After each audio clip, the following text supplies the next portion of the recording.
I am going to call this meeting to order. Ladies and gentlemen, please be seated. Please be seated.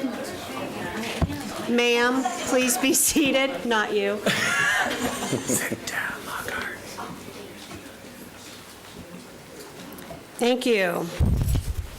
All right, we are going to do our best to keep this train running on time, but I am going to ask for a little bit of flexibility this afternoon. We are going to start with public hearing legislative, item number 32. We have in-house Mayor Mueller and City Manager Kevin Smith from Lake Mary. Lori Bailey Brown is going to be presenting. I'm a little bit ahead of myself. I was just making the announcement that 32 is going first so that we can let them go back to work running the city of Lake Mary. So with that, we will officially convene the meeting. I'm looking for proof of publication. So moved. Second. Motion and seconded. All those in favor? Aye. Hearing none opposed, passes unanimously. Ex parte communication, mine has been submitted electronically. What I had was submitted. Madam Chair, I'll submit mine right now. So is mine. Mine was Submitted electronically. electronically as well, Madam Chair. All right, We're doing odd paper. so ex parte has been submitted electronically. With that, we'll go to public hearing legislative, item 32. This will be presented by Lori Bailey Brown, and this is a good news item. Thank you. Good afternoon, Commission. Lori Bailey Brown, Administrative Services Director.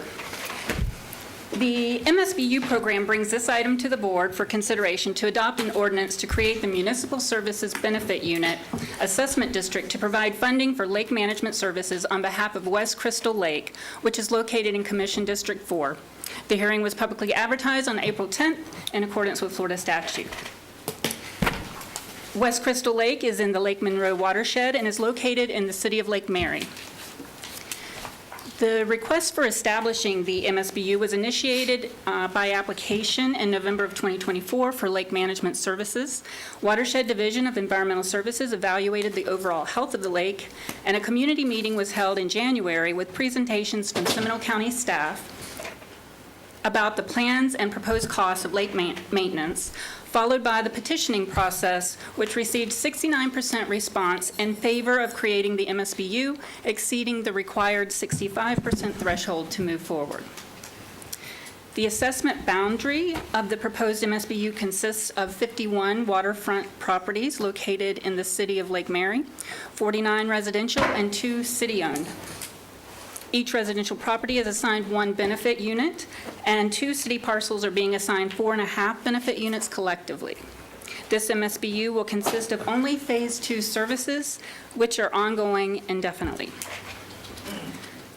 Phase 2 is a variable rate assessment subject to change annually according to site conditions and budgeted expenses. The estimated annual estimate to be levied on the annual tax bill is $675.85 per benefit unit. This is inclusive of the MSBU administrative fee of 7% and lake management startup cost of $10,000. In year 2, lake management staff time is estimated at $15,000 per year, and the City of Lake Mary included in their interlocal agreement a contribution of $5,000 towards those administrative costs. Staff requests the board approve the ordinance creating the West Crystal Lake Management MSBU. This concludes our presentation. Thank you. Thank you very much. Mayor Mueller, yes? Down here. Sorry. The little table. Hi. I couldn't tell where it was coming from. Announcing our legal expert, Deputy County Attorney Nasa Borkart, sitting in the cheap seats. Yes, thank you. This request is twofold. It's for the adoption of the ordinance, and it's also for approval of the interlocal agreement with Lake Mary for the MSBU, which authorizes the county to create this MSBU, and which also outlines our agreement that we've come to with the City of Lake Mary as far as having their city properties that are located on the lake assessed in the same manner as the other properties around the lake are being assessed. Thank you, Ms. Borkert. Would you like to speak? Did you have your hand up? I thought it mean, was you speaking when it was, Oh, no, I mean, I would, as the district commissioner, I would love to share. If you're there, go Yeah, for it. absolutely. I want to, first of all, thank the city of Lake Mary so much for your patience. And your citizens have been incredibly proactive and wanting to see the health of all of the lakes in the community be able to be managed and have a part in that. And this is for those of you who are here who don't know what a lake MSBU is. It's where a group of residents who live on a lake choose to tax themselves for the benefit of that lake and its maintenance and making sure that it is either rehabilitated or kept in some type of format that it can really be a benefit to the entire community, because all water eventually flows somewhere in the state of Florida, and water doesn't know whether it's in the city of Lake Mary or in unincorporated Seminole County, and so we are all responsible for the quality of that water, particularly when it hits water bodies like the Lockhart-Smith Canal or the St. Johns River or any of those. The quality of that water is something that we are judged on, frankly, regularly. So the fact that the community came together and initiated this and that we have been able to partner, thank you to the county attorney's office and the attorneys at the city of Lake Mary for seeing past what might be conventionally something that wouldn't be able to be done. But partnerships are really good, so I'm thrilled that we're here. I'm sorry it's taken so long, but thank you all for your work. yes, Commissioner? I would mirror that as well. I'm sorry. I think this is what, 3 years? Almost 4? It took a new county manager and a new county attorney Understood. to do it. This started. That's not a threat, by the way. That's No, just, understood. You know, sometimes we say government works slow. This is a prime example of working slow, but I'm glad that our county attorney's office found the ability to work with the city and get this taken care of, because it is the right thing to do. I mean, at the end of the day, the residents of all cities pay county taxes. So we are all in this boat, rowing the same direction. So good to see you all here today. Thank you for your patience. Good work, Commissioner Lockhart, in your district. Good work, county attorneys. These are the things we should be doing to collaborate with our cities. Good work. In the spirit of collaboration, Mayor Mueller, would you like to say anything?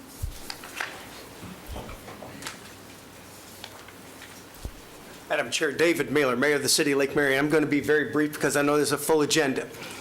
First of all, profound thanks to all 5 members of this commission, especially our district commissioner, Commissioner Lockhart, and our representative of this group, Commissioner York, have worked for several years. They've galvanized the community, the lakefront owners. But I will tell you right now, it would not happen in isolation. Very few things do. But the work of your county manager, the work of our city manager, both respective teams have allowed this to come together. And for that, we're forever grateful. This means so much to our community. I will have to tell you right now that I've had the opportunity to serve my community a very long time. This is something that was very, very meaningful to those residents of Lake Mary that have lived here a long time. They take this personally. Our byline is the City of Lakes. What you're doing today will allow us generationally to keep that byline active, and for that we just simply say thank you, thank you, thank you.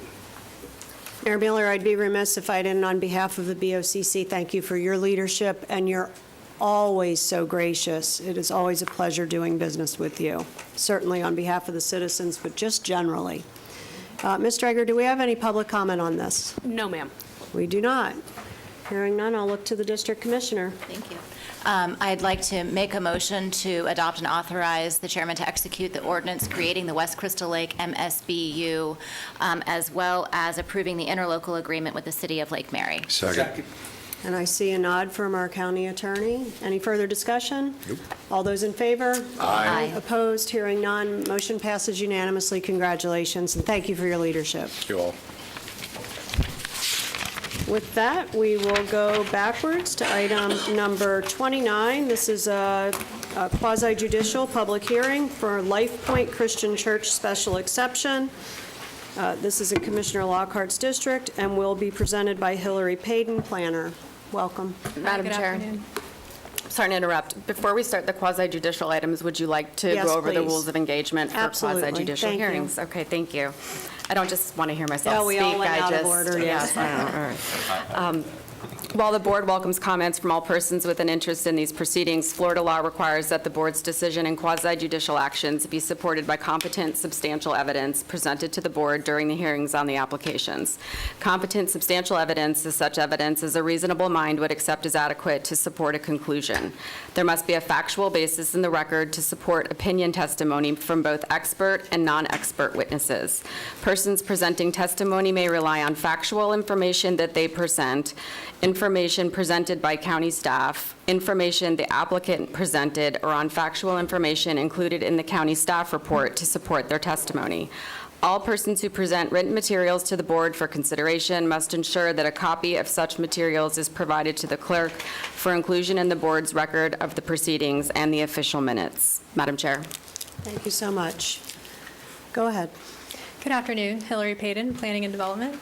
This item is a request for a special exception for the Life Point Christian Church to allow an existing church to expand in the A1 zoning district located on 2.44 acres, located on the northwest corner of E.E. Williamson Road and Myrtle Lake Hills Road. The applicant is requesting approval of a special exception to expand an existing civic assembly use known as the Life Point Christian Church on 2.44 acres. The existing church structure is approximately 7,000 square feet in size with a seating capacity of 200 seats. The property also includes a 1,952 square foot single-family residence that's utilized as an office for the church. The applicant proposes to construct a new 6,400 square foot building with a seating capacity of 250 seats to utilize for worship service. The original 7,000 square foot structure will be utilized for children's ministry activities during the worship services. The facility operates primarily on Sundays from 8 a.m. to 2 p.m. The church's office hours are Monday through Thursday from 8 a.m. to 5 p.m. The parking requirement for the assembly use is 63 parking spaces.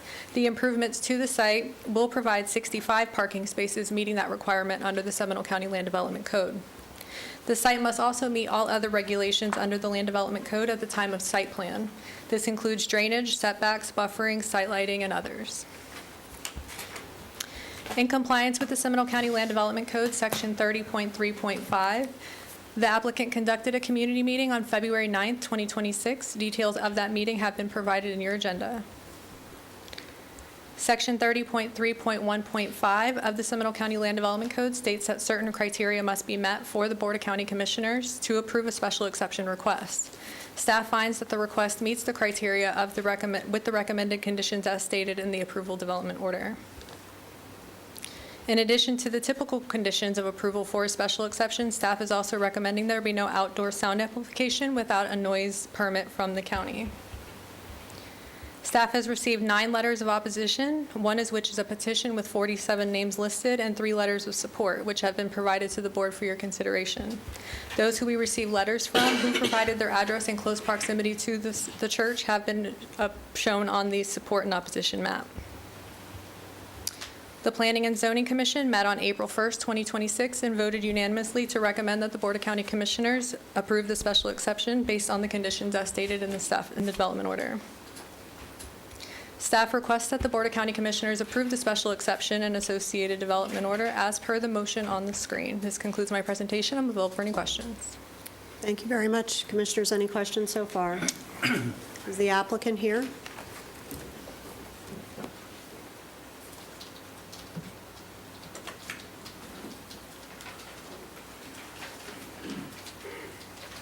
Name and address for the record, sir. My name is Phil Ayers, 150 Sunset Drive. I'm the pastor at Life Point Christian Church here representing the congregation. Good afternoon. Thank you for the opportunity to speak. Thank you for your time and your diligence and careful consideration for this matter. We're here to request a special exception to allow a modest expansion to our existing church facility. This is an expansion we believe is responsible in scope. It's compatible with the surrounding area and consistent with our long-standing presence in the community. Our proposal is to construct a 6,400 square foot sanctuary for primary use on Sunday worship services. The space will seat approximately 250 people and will replace our current worship space, which seats about 200. It will include a foyer, restrooms, a small video room, a nursing mother's room. There are no classrooms included in this new structure. For context, our existing facility is just over 7,000 square feet, so this is not a large-scale expansion, but we believe it's a practical next step to better accommodate our growing congregation. Before I go further, I'd like to address a concern that has been raised in the community. There's been some confusion suggesting that this project is intended to expand into a private school or a higher intensity weekday operation. I want to state clearly, this is not an expansion of a school. It's a modest expansion of Sunday worship space. We do not operate a traditional private school. We offer a homeschool resource program that meets only on Tuesday and Thursday mornings. It provides supplemental instruction for families who are already homeschooling their children. That program is not being expanded as a part of this proposal. From a land use perspective, this project does not increase weekday intensity, which is why it was determined during the county's pre-application review that a traffic study was not required. We understand that traffic is a concern in our area, especially given the nearby elementary school and the challenges at the intersection of E.E. Williamson and Myrtle Lake Hills Road. That matters to us as well. As both the pastor of Life Point and a resident of the Shadow Hill neighborhood nearby, I personally experienced those same traffic patterns, and I share in those concerns. But this project is designed to serve our congregation primarily on Sundays and does not introduce any additional weekday demand beyond what exists already today. By a brief way of background, we began in 2002 meeting at Bentley Elementary School in Sanford. From there, we moved to a theater, and then we spent several years at the YMCA as a congregation. In 2013, we purchased our current property in order to establish a more permanent presence and better serve our community. And over the past few years, we have seen steady, healthy growth, particularly among young families, which led us to begin planning for additional worship space through a capital campaign we called Next. Our goal has simply been to continue serving the next generation well. Over the past 15 years, our vision has been simple, focused on Christ, faithful in the community. We take both parts of that seriously. We are committed to not only worship and teaching, but to being a good neighbor in our community. We regularly open our facility to serve others in the community. We host other church congregations weekly. We provide space for HOA meetings. We support groups like Scouts, and we serve as a polling location as well. Plus, we also provide ongoing benevolent support for both our church members and others in the community, helping with food, rent, and other needs. We've never turned away anyone who's come to us in need. At its core, then, this request is modest, clearly defined expansion to serve our existing congregation primarily on Sundays without increasing weekday intensity or altering the character of our surrounding area. We are committed to transparency, we're committed to being good neighbors, and to continue serving this community well. So we respectfully ask for your approval. Thank you for your time. Thank you so much. Stay close, we may need you back. Not that close, you could have a seat, but stay close. Ms. Dreger, is there public comment? Yes, ma'am. Please call them three at a time. James Gromlich, Stephen Ducker, and Richard Hoffman.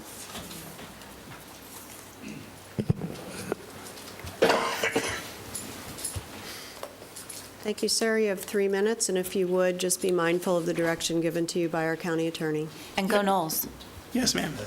Name and address for the record. Yes, ma'am. James Gromlich, 382 West Wing Court, Lake Mary, Florida, 32746. Thank you for this opportunity to be heard. Now, if I can only read my writing. Good afternoon. Thank you for the opportunity. Oh, I just said that. As a 60-year-old Florida native, I know the difference between growth for growth's sake and growth that serves public interest. I was born in Miami, moved here in the 90s, and have lived in Florida my entire life. I understand growth is an issue, growth is a problem, but growth is also what feeds our communities. The growth at Life Point has happened recently over the past couple of years with families with small children. We are out of room to have classrooms for children. I have served at Life Point since we started in 2002. I have been an elder, I've taught Sunday school, run sound, empty trash cans, do whatever needs doing. We need room for our kids area. And to that end, we want to move our adults out of that building, move our adults to a new building on site, so that we can renovate the existing building to be children and families only.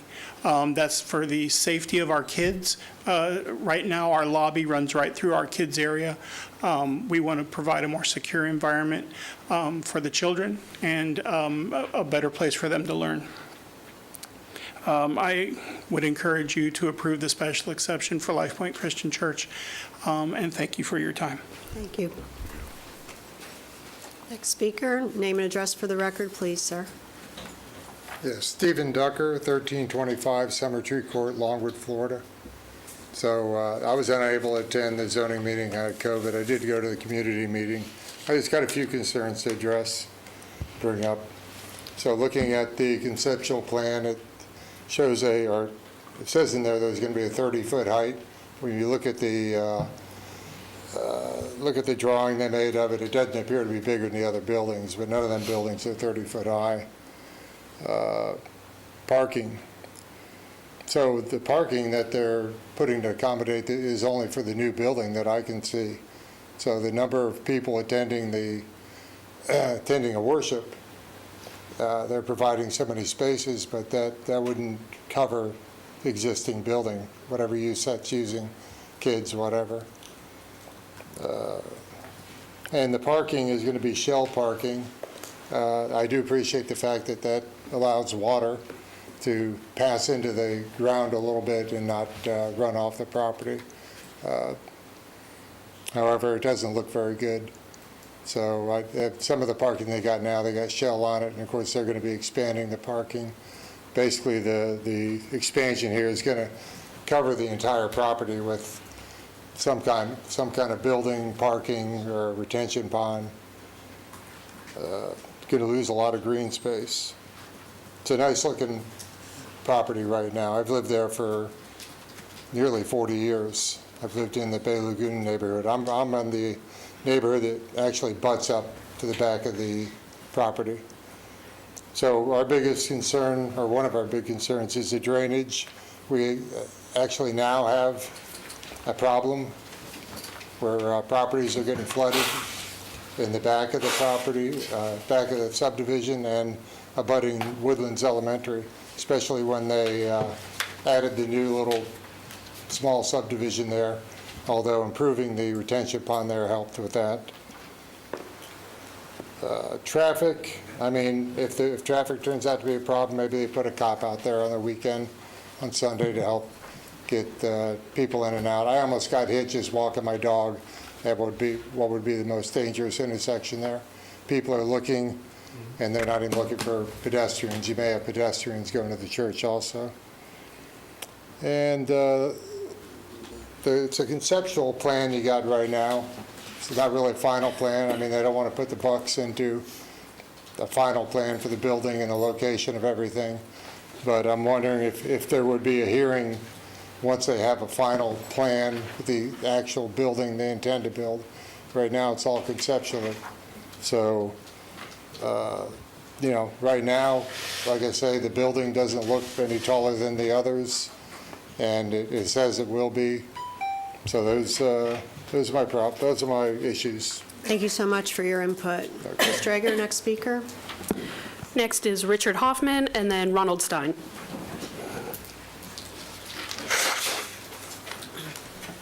Hi, my name is Richard Hoffman. I live at 1372 North Marcy Drive in Longwood. We are in the Bay Lagoon subdivision, which abuts Life Point Church. When I came in, we had a form to sign which said, are you in favor or are you against? You need to add a check box that said maybe. And I appreciate the commissioners allowing us a little bit of time to talk about special circumstances, which I believe our neighborhood has. Our properties that abut on the northwest side have concerns about flooding from the current site plan. There is a retention pond that will be on the other side of my fence facing Life Point. It's large. Take a look at the plan.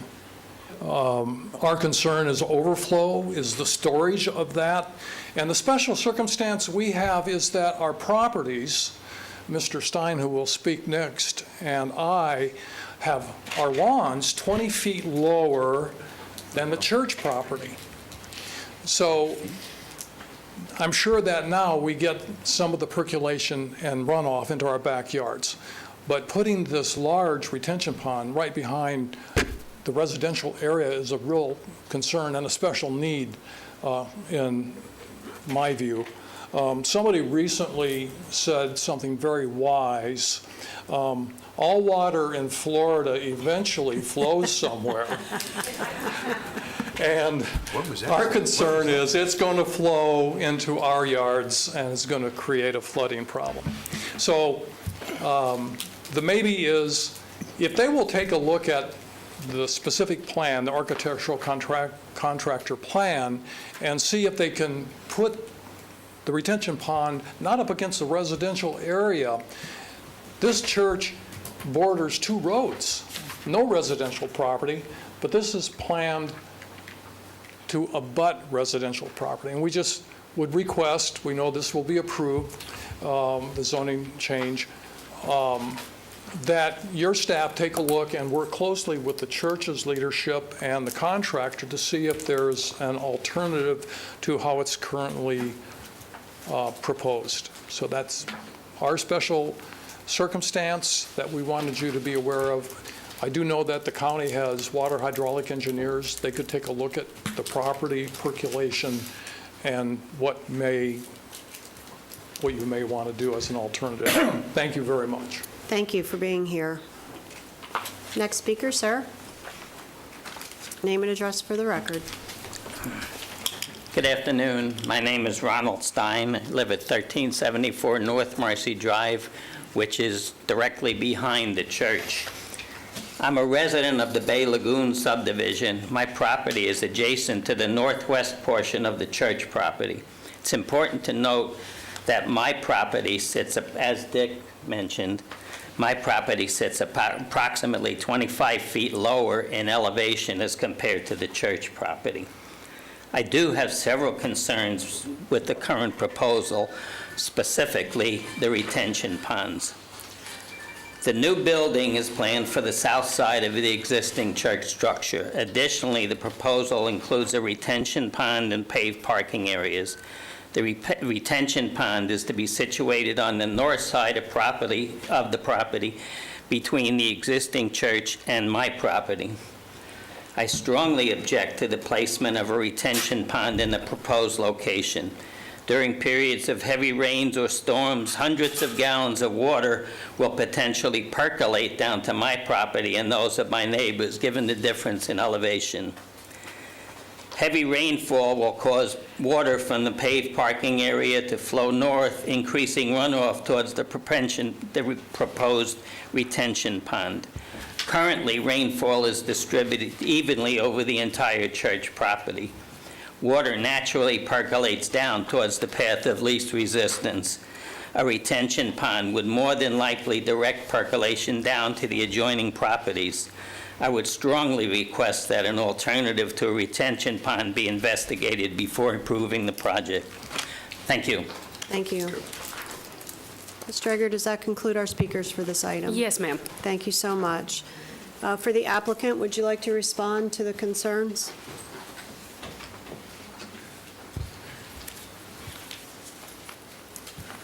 Name and address for the record. Sure. Rick Dixon, 102 South Orange Street, New Smyrna Beach. I'm the project engineer for the project, and as was mentioned previously, this is just conceptual in nature, has the components that will be used for the site and the site design.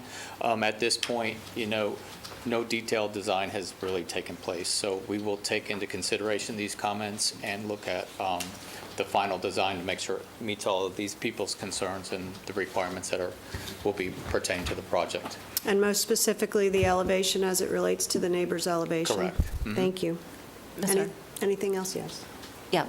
So since you are the engineer, I do have a question. In reviewing the community meeting questions and the summaries that were provided to us in our agenda packet, one of the questions is specifically, could the retention pond and building be switched in locations? The answer that was given at the community meeting was, it depends on the results of testing. Design alternatives will be developed that meet the St. John's Water Management District and Seminole County criteria. Is that still the correct answer? Correct. So if what is being proposed causes any type of negative impact to the neighbors, you would have to redesign it? Correct. Okay. Madam Chair, Yes, Commissioner Valari. I have a question, if not for the project engineer, but for our engineers. We had a similar project, you may not be aware of it, happened several years ago on Tuscarora Road down by Aloma, where we were building a small subdivision right up to a daycare. And the pond was elevated, and it met all the code. And then a storm came through, and it actually breached the wall of the pond, and it flooded the neighborhood. And part of it was the construction and the way it was engineered. Met all the code requirements, but how do we ensure that this doesn't happen in this area? I don't see the county engineer there. do I? Somebody. Joe's here. Joe LaFosso's here. There's Joe. Our assistant county engineer. He'll come up. He's taking the long walk. Taking a long way, Joe. Thinking about it? Well, it's such a question deserves a thoughtful answer. Absolutely.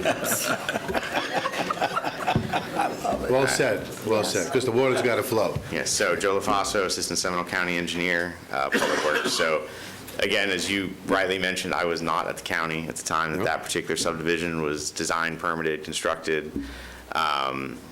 So this is why, obviously, we have a very great permitting staff here. We have good public works staff here. We will work with them, now in the knowledge, right? So one thing we do have is experience. So your concern has been brought to our attention. The concerns of the residents are brought to our attention. The stormwater permitting and design rules have changed since that time. That was only about 5-6 years ago, if I remember right. Correct. And I think around 2 or 3 years ago, St. John's actually altered the rules in terms of the permitting requirements. So after that, was done, then the rules were changed. So we're going to follow all the new rules, and then obviously we're going to make sure that, okay, this is now a known scenario, right? It's not an unknown. We've had something like this happen, so how do we address it? And there's multiple techniques you could use depending upon, and again, what their investigation finds on the site in terms of the groundwater, the soil characteristics. So I can't make a specific diagnosis until we have. I'm not asking you to, I just want to make sure that we're paying attention to it so that this doesn't become an issue as we move forward. Right, and we will absolutely take all this into consideration, and as we go forward, we'll look to see that that will not be an issue in this particular case. Thank you. Thank you so much. You're welcome. Commissioner Lockhart, any other questions from our commissioners? Ma'am. Thank you, sir. So you've closed the public comment? I've closed public comment. Okay. With that, I would like to make a motion that based on staff's findings and the testimony and evidence received today at the hearing, that the board finds that the request meets the identified portions of the Land Development Code, and I move to approve the special exception and associated development order to allow, with conditions, the use of a community civic assembly church in the A1 zoning district on approximately 2.44 acres located on the northwest corner of E.E. Williamson and Myrtle Lake Hills Road. Second. We have a motion and a second. Any further discussion? Hearing none. All those in favor? Aye. Opposed? Hearing none. It passes unanimously. Thank you all for being here from your community. We did hear you, and we appreciate you doing this. Thank The next item is item number 30, the Sandy Lane Homes rezone. This one will be presented by Caitlin Apgar, Senior Planner, and she's making her way up to the podium. If you are here to speak on this item and you have not turned in a yellow form to Ms. Drager in the front, you will not be called on. So we do ask that you turn in your form. We won't be taking forms turned in later on in the day, running up to the podium, et cetera. How many speakers do you have? I believe 16, Chairman. Okay, 16 so far. All right, thank you. Caitlin, I'll turn it over to you. Good afternoon. Caitlin Apgar, Planning and Development Services. The applicant is requesting the approval for a rezone from A1 agriculture and R1AA single-family dwelling to MM missing middle for a proposed single-family residential subdivision of 24 lots.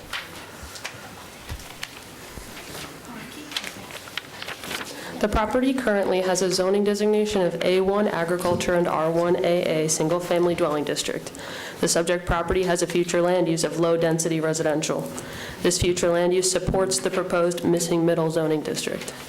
The low-density residential future land use allows for a maximum density of 4 dwelling units per net buildable acre. The applicant is proposing an overall density of 3.88 dwelling units per net buildable acre. The property is currently developed as a single-family home.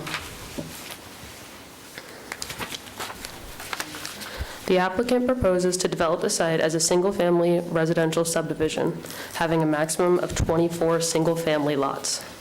The applicant is proposing a minimum lot width of 57 feet with a minimum lot size of 6,500 square feet. The site is located in Seminole County's sewer utility service area and Sunshine Water's water utility service area. The site will be required to connect to public utilities. An agreement for billing of sewer will be required between the county and Sunshine Water Services during final engineering plan review and prior to the approval of the utility agreement for sewer service. The development will have a primary access onto Sandy Lane, which is classified as a local road. A secondary right-in and right-out only access is proposed onto Sand Lake Road, which is classified as an urban major collector. Please advise, the previous iteration of the staff report and presentation at the Planning and Zoning meeting indicated incorrect information regarding level of service for this road section. After updated staff review, it was provided that Sand Lake Road is currently operating at a level of service A to C at this roadway section. Additional improvements to Sand Lake Road may be required during the time of subdivision process. There is an existing sidewalk along the adjacent portions of Sand Lake Road and Sandy Lane. Therefore, the developer will be required to connect the sidewalk along both property frontages. The missing middle zoning district requires a minimum of 8% net buildable acreage be provided as open space. Landscape buffers are not required based on the intensity of the development. Open space and buffer criteria will be evaluated further during the time of final engineering. Seminole County Public Schools provided a school impact analysis for the proposed project. The analysis concluded that the students generated by the project would be able to be accommodated without exceeding the adopted level of service at this time. Potential constraints and obstacles of development, such as grading, site elevation, and level of service of Sand Lake Road may present challenges. However, in staff's analysis, these considerations do not preclude the site's compatibility with the overall intent of the missing middle zoning district. The development plan is subject to change and further review of required criteria during subdivision processes. Please note, this slide was an addition to the original slideshow, so you may not have it in your printed agenda package. The intent of the missing middle zoning district per the county's adopted land development code is as stated on the above slide. The definition refers to the encouragement of a variety of housing choices and promoting affordability without additional subsidy.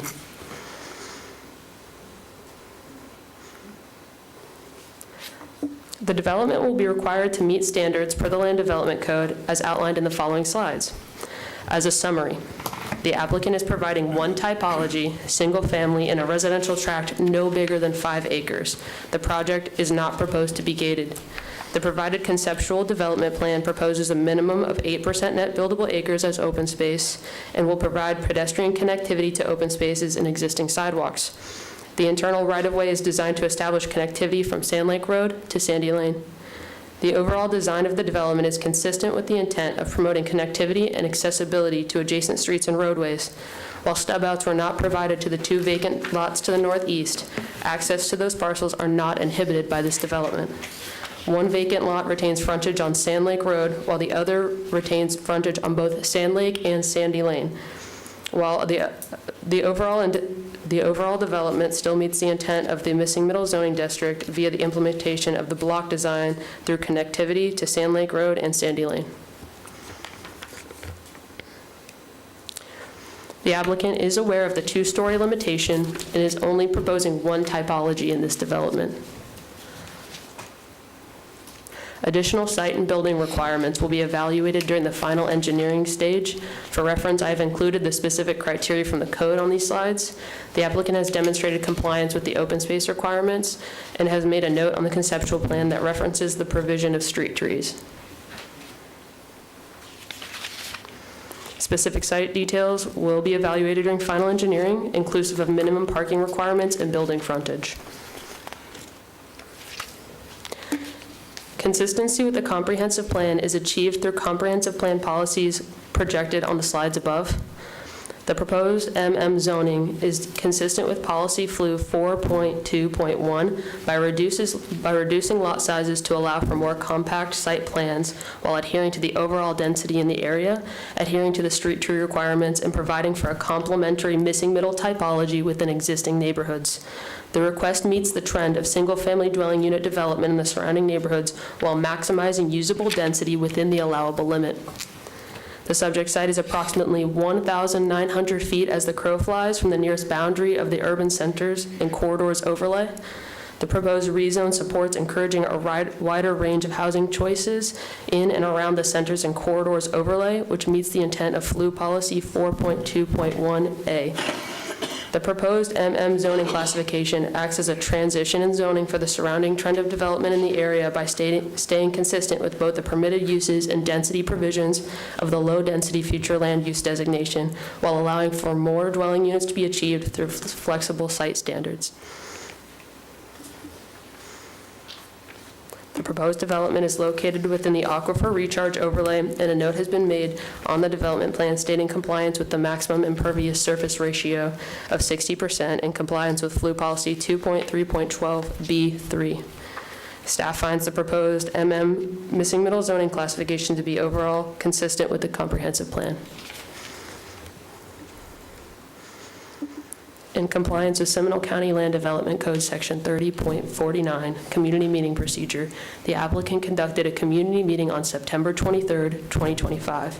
Details of the community meeting have been provided in the agenda package.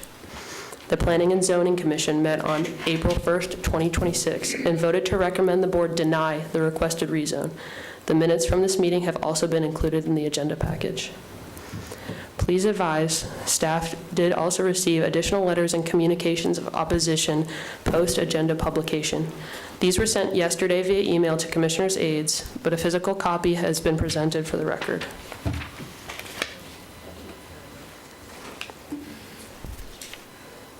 Staff requests the Board of County Commissioners adopt an ordinance enacting a rezone from A1 agriculture and R1AA single-family dwelling to MM missing middle as per the following motion. Based on staff's finding and the testimony and evidence received at the hearing, the board finds the request is consistent with the comprehensive plan and meets applicable portions of the Land Development Code and moves to adopt the ordinance enacting a rezone from A1 agriculture and R1AA single-family dwelling to MM missing middle on approximately 7.54 acres located on the west side of Sandy Lane and south of Sand Lake Road. That concludes my presentation. Thank you very much, Caitlin. Very well done. Commissioners, any questions for our team at this point? No? Is the applicant here, and would he like to present? It's really a rhetorical question.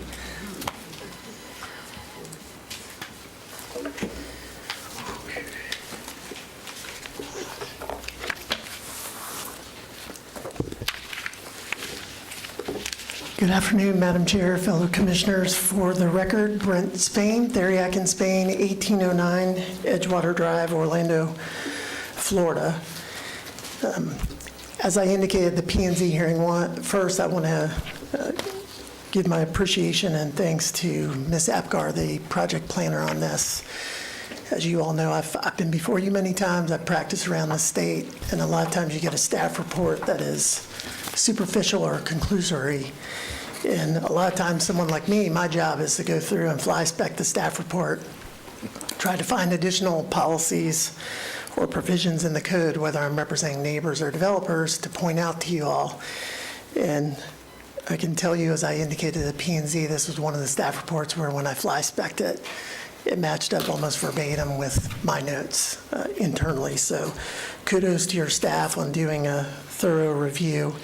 As Ms. Apgar indicated, the request before you this afternoon is a rezoning, taking the split zoning of A1 and R1AA and asking for MM or missing middle on the property. The property consists of approximately 5 net developable acres. It's at the corner of Shady Lane and Sand Lake Road. And the proposal before you, as indicated on the conceptual plan, which I think this is important because there's been some misunderstanding regarding what my client is proposing, but it's 24 detached single-family homes. So some of the email correspondence I saw up on the county's website suggested that it was low-income, high-density, affordable housing. Nothing about the request this afternoon is changing the density on the property. The density is established by the county's comprehensive plan, the future land use map, which is low-density residential, which is up to 4 dwelling units per acre. There also have been suggestions that we are proposing Live Local Act housing, which is not the case. We're not proposing townhomes. We're not proposing quadplexes, triplexes, anything of the sort. In fact, we stipulated before the P&Z that we would comply with the conceptual site plan that's in the packet and was shown during Ms. Apgar's presentation, which again shows 24 detached single-family lots. In all but 5 of those lots, I think it's important to mention, are 60 feet wide. They're not 40 foot, which some people have indicated or have expressed a concern under the missing middle regulations. 5 of the lots are 57 feet wide, and that's actually stipulated as a notation on the proposed conceptual plan. The primary access, one of the issues that got brought up at P&Z was traffic, so I want to touch upon that as we walk through it. But the primary access of the project is on Shady Lane. If we could bring up the site plan. Sandy Lane.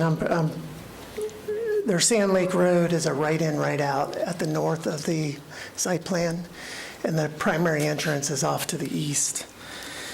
A couple of the provisions Ms. Apgar indicated and touched upon, but I want to touch upon because there's several folks speaking here this afternoon, is when you look at the Land Development Code, and unfortunately, or fortunately, we're the first missing middle project that I'm aware of in the county.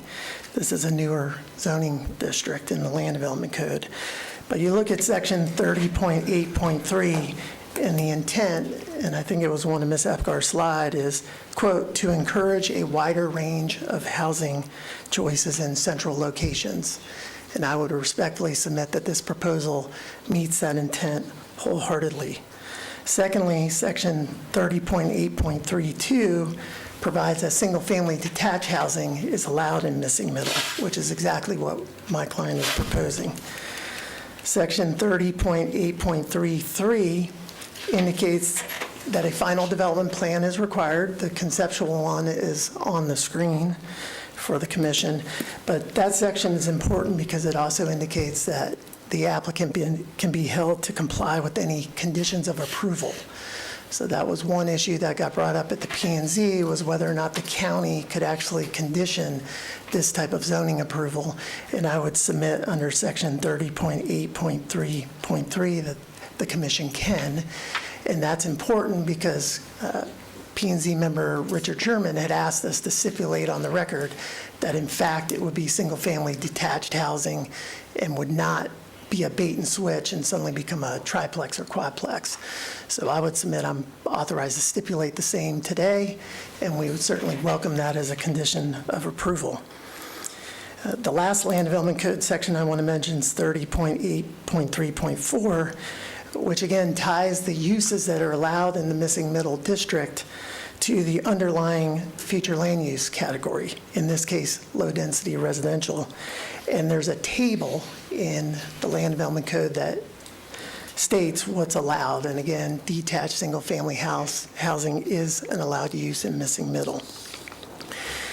And then briefly, I want to touch upon just a couple comprehensive plan policies, because again, my client's burden here this afternoon, as you all know, is to show that we comply with the Land Development Code and the comprehensive plan. So the first policy is Future Land Use Policy 4.1.1, which again, I think Ms. Apgar touched upon.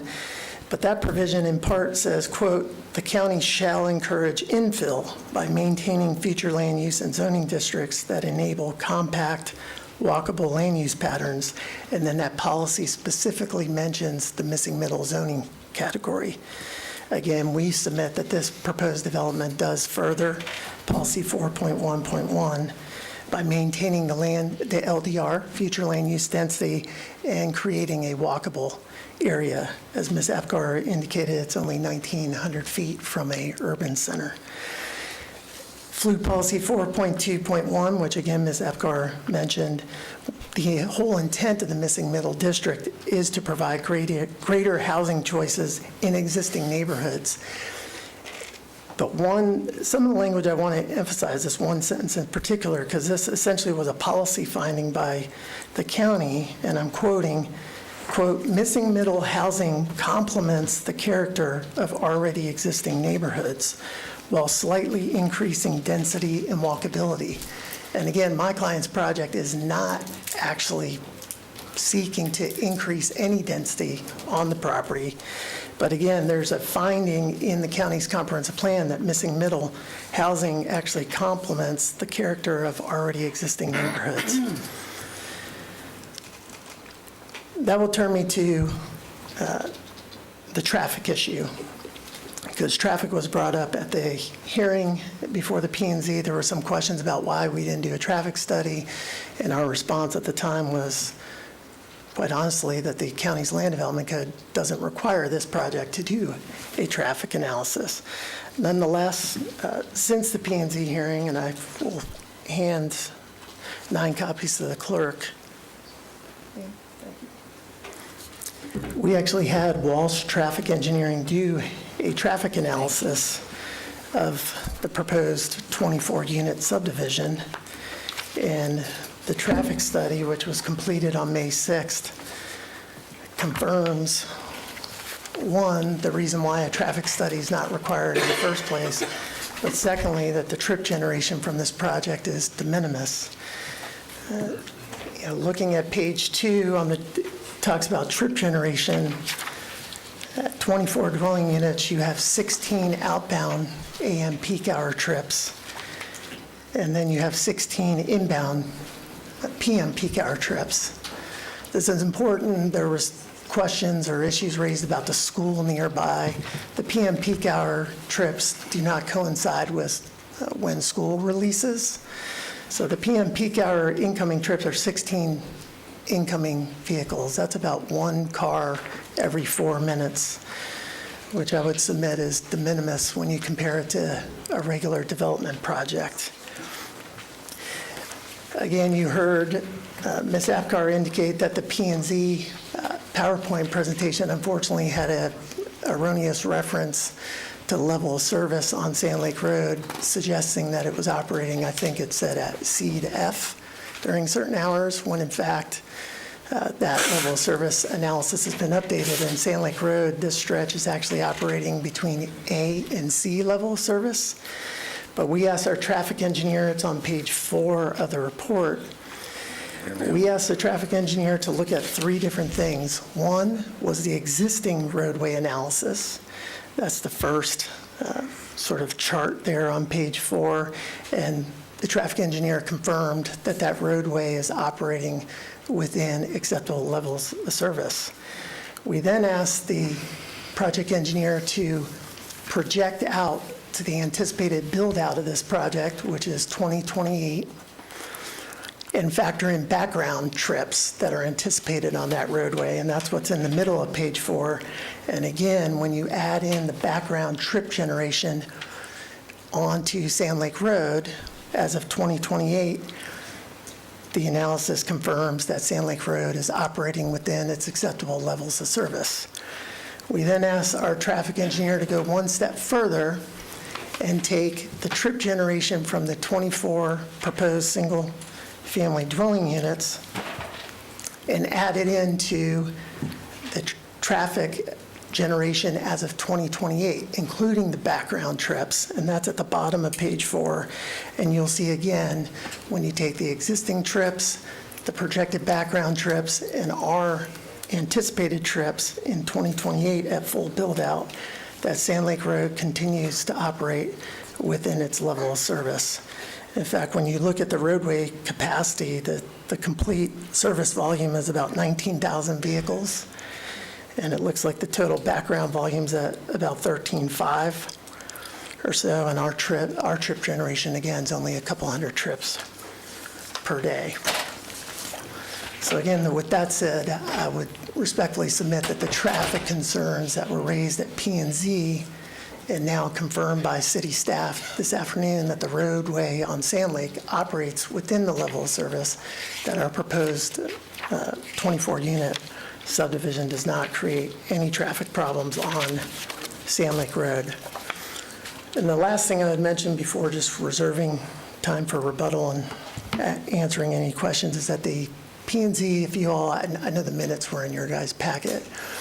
The motion to deny was on, to recommend denial was on 3 grounds. One was on traffic/school safety issues. And again, I'd submit we didn't have a traffic analysis then because we weren't required to do one. We have since done one. The traffic issue that was raised was Sand Lake Road. It was not the other roadway. And the traffic analysis confirms that there is not a traffic issue on that roadway with respect to the adopted levels of service, which is what a developer is required to comply with. I'm not suggesting that no one sits in traffic. I sit in traffic. The second issue was the concern about setting a precedent, which respectfully I would just submit is not a review criteria. And secondly, as I indicated, we're the first missing middle project to come through the county. So inherently, the first person in the door arguably is always setting theoretically a precedent because missing middle has never been approved yet. But county staff responded to a question at the P&Z hearing and indicated that they're not aware of any other surrounding properties that have asked for missing middle. There's no other application pending seeking missing middle. But then they did obviously and correctly say that they can't state unequivocally that no one else would ever ask for missing middle. And then the last reason for the motion to recommend denial was a concern that this project may potentially reduce the county's budget, which respectfully, presumably through decreased tax revenue, which I would just submit is not, again, a review criteria in the county's code or comprehensive plan. And respectfully, there wasn't any evidence that this project would do that. It was simply a speculative concern. So I would respectfully ask this board, consistent with Ms. Apgar's staff report, to approve the rezoning. Again, our burden is to demonstrate that we're consistent with the land development code and the comprehensive plan. I think Ms. Apgar's written staff report as well as her presentation demonstrates that. That, as your county attorney can confirm, is competent substantial evidence. And then on the traffic issue, I believe the May 6th traffic study that we've submitted demonstrates that there is no level of service issue on Sand Lake Road. So I appreciate your patience as I walk through that. And myself, as well as the developer, Mr. Jordan, are here to answer any questions. Thank you. Board members, any questions for the applicant at this time? Yes, ma'am. I do have a question about the choice of missing middle, because you had R1AA. What is it that caused you or propelled you, or maybe this is a better question for the developer, to choose missing middle? Yeah, I can try to respond to it, Commissioner Lockhart, because it came up at P&Z, and there's a number of factors. One, in exploring potential zonings on it, the feedback we got was that a PD or plan development was not preferred to go on that property. And I'm sorry, that you received that from whom? Yeah, I believe my client received it. From whom? I believe, if I'm correct, he may have spoken with the district commissioner with regard to PDs not being desirable in the county, but I wasn't privy to that conversation. Okay. Secondly, there was a pre-application meeting on this property, and due to the size and limitation of the property, my understanding from the pre-application meeting that staff recommended that the parcel would be suitable and ideal for missing middle. From the developer standpoint, and what we indicated to P&Z is, again, the LDR land use, future land use allows up to 4 dwelling units per acre. None of the straight zoning categories, including missing middle, can even obtain 4 dwelling units per acre on the property. But missing middle can get a little closer to 4 dwelling units per acre, but nothing can actually get to 4 dwelling units per acre. Okay, so let me stop you there because I want to dig in a little deeper into that if I could. So R1AA allows you 4 units per acre, but the lot itself, the parcels themselves, you don't believe you could get 4 units an acre with R1AA. So you've selected missing middle because you think you could get closer to 4 units an acre with that zoning. Yes, ma'am. Okay, I want to make sure I accurately mirrored back to you what it was that I thought I heard. Yes, ma'am. It's the minimum lot size dimensional requirements on R1AA will not allow you to reach 4 dwelling units per acre. You would yield less than 24 units. 30 units is 4 dwelling units per acre, but you can't get that on this property. Okay, so that was the parcel, the property itself. What about the product? Can you tell me about the product? Yeah, the product, as I indicated, is a detached single-family home. So it's on a 60-foot lot. Nowadays, I would tell you that that's actually a larger lot than most developers are building. Most of my developer clients are, whether it's the market driving it or the cost of development, but most of them are building 40 to 50-foot lots. Okay. Whether people don't want the lawn. Not I don't know. here, I'll tell you that. No, but I understand. okay, yeah. So a 60-foot lot is actually bigger than what most people are building these days. And then when you look at it as an infill project and the fact that the county's code actually drives you to even a smaller lot size than that, I believe the county's land development code for missing middle would allow development of the lots to be consistent with the R1 BB standards, which are 50 feet wide and 5,000 square feet. So again, my client didn't, do this rush to the smallest lot possible. They ended up building a larger lot, at the same time trying to honestly maximize the potential yield on the site. But I do want to mention something because you bring up a good point about the surrounding lot sizes are R1AA. If you could bring up the site plan again. When you look at the site plan, because this again has been brought up, if you look at the southern boundary, there are 4 existing lots on the south side. Our project proposes 5 lots across the southern border. The remainder of it is open space, common area. And then when you look on the western boundary, there are 6 existing homes in the PD to the west. And then on our project, we've designed it so we have 7 proposed lots on the west. And then the remainder is open space. Then we have concentrated lots on the internal part of the development. So again, when you're looking at comparison of number of lots to number of lots, we've done our best to try to line them up. So it's 6 lots versus 7 on the west, and there's 5 versus 4 on the south, understanding that the lot widths differ, but the number of rooftops are very similar in number. So when I asked about the product, one of the things that always comes up in these rezonings is existing neighborhoods concerned that the product that's being built will be attracting a lower income type of buyer, square footage, I will never forget. We had a project out near the airport. I think it was in Kentucky, maybe. My district. Yep, I remember it was your district. And one of the, the repeated comments from neighbors was, I don't want 1,200 square foot homes. My house is 4,000 square feet. I want a more 4,000 square foot home, so it's more compatible. And I think compatible is in the eye of the beholder. But I noticed in a lot of the written comments here today, it was mostly related to, this is going to lower my property value. So can you talk about the product in terms of, if that was you with the existing home who was concerned about this product lowering your property value, that's why I'm asking, describe the product. Yeah, well, I'll do some of it, and then I'll have Mr. Jordan talk about it. I know it was discussed at the community meeting with respect to the single-family detached houses, what they anticipate the, whatever you would call it, the average sales price, and the anticipated square footage. He'd be more appropriate to direct that question to, and I'm happy to have him answer it.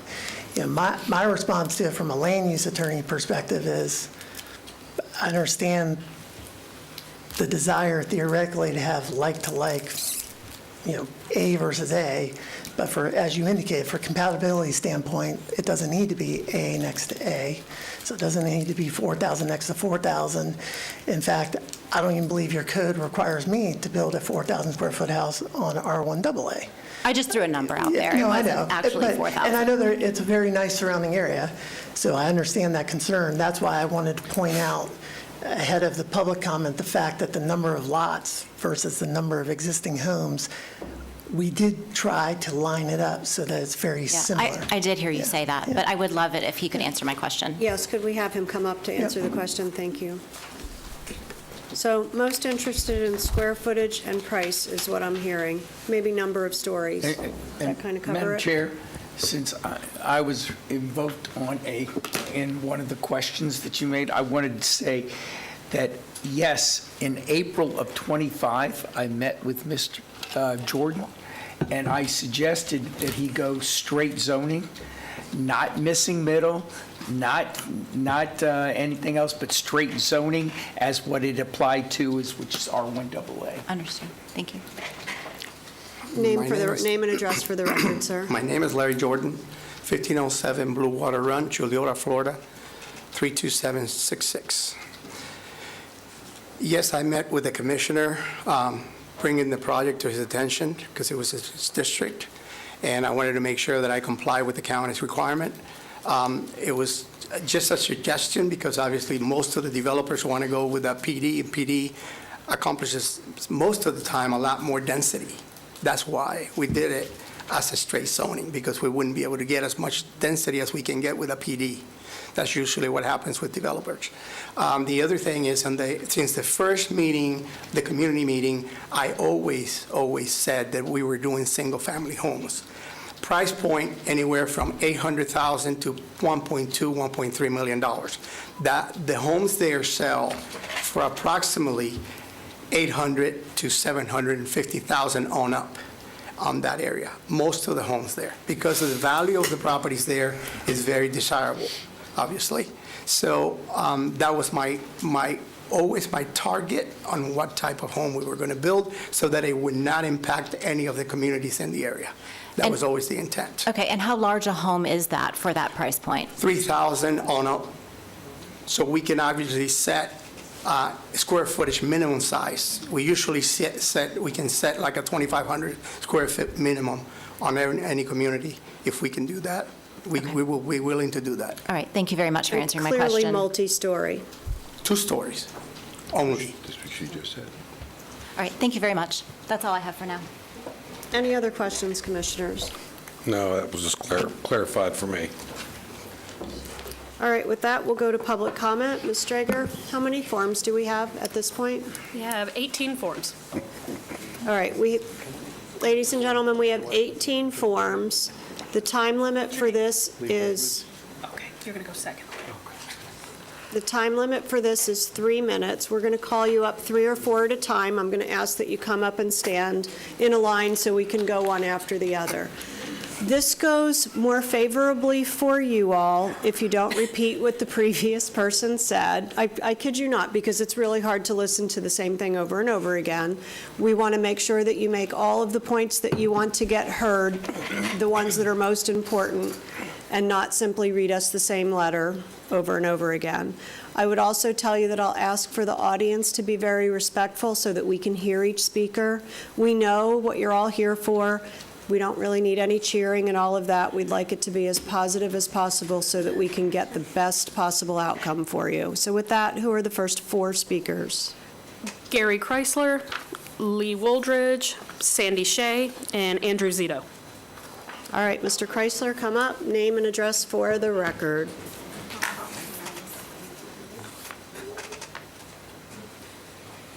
My name's Gary Chrysler, 386 Forest Park Circle, Longwood.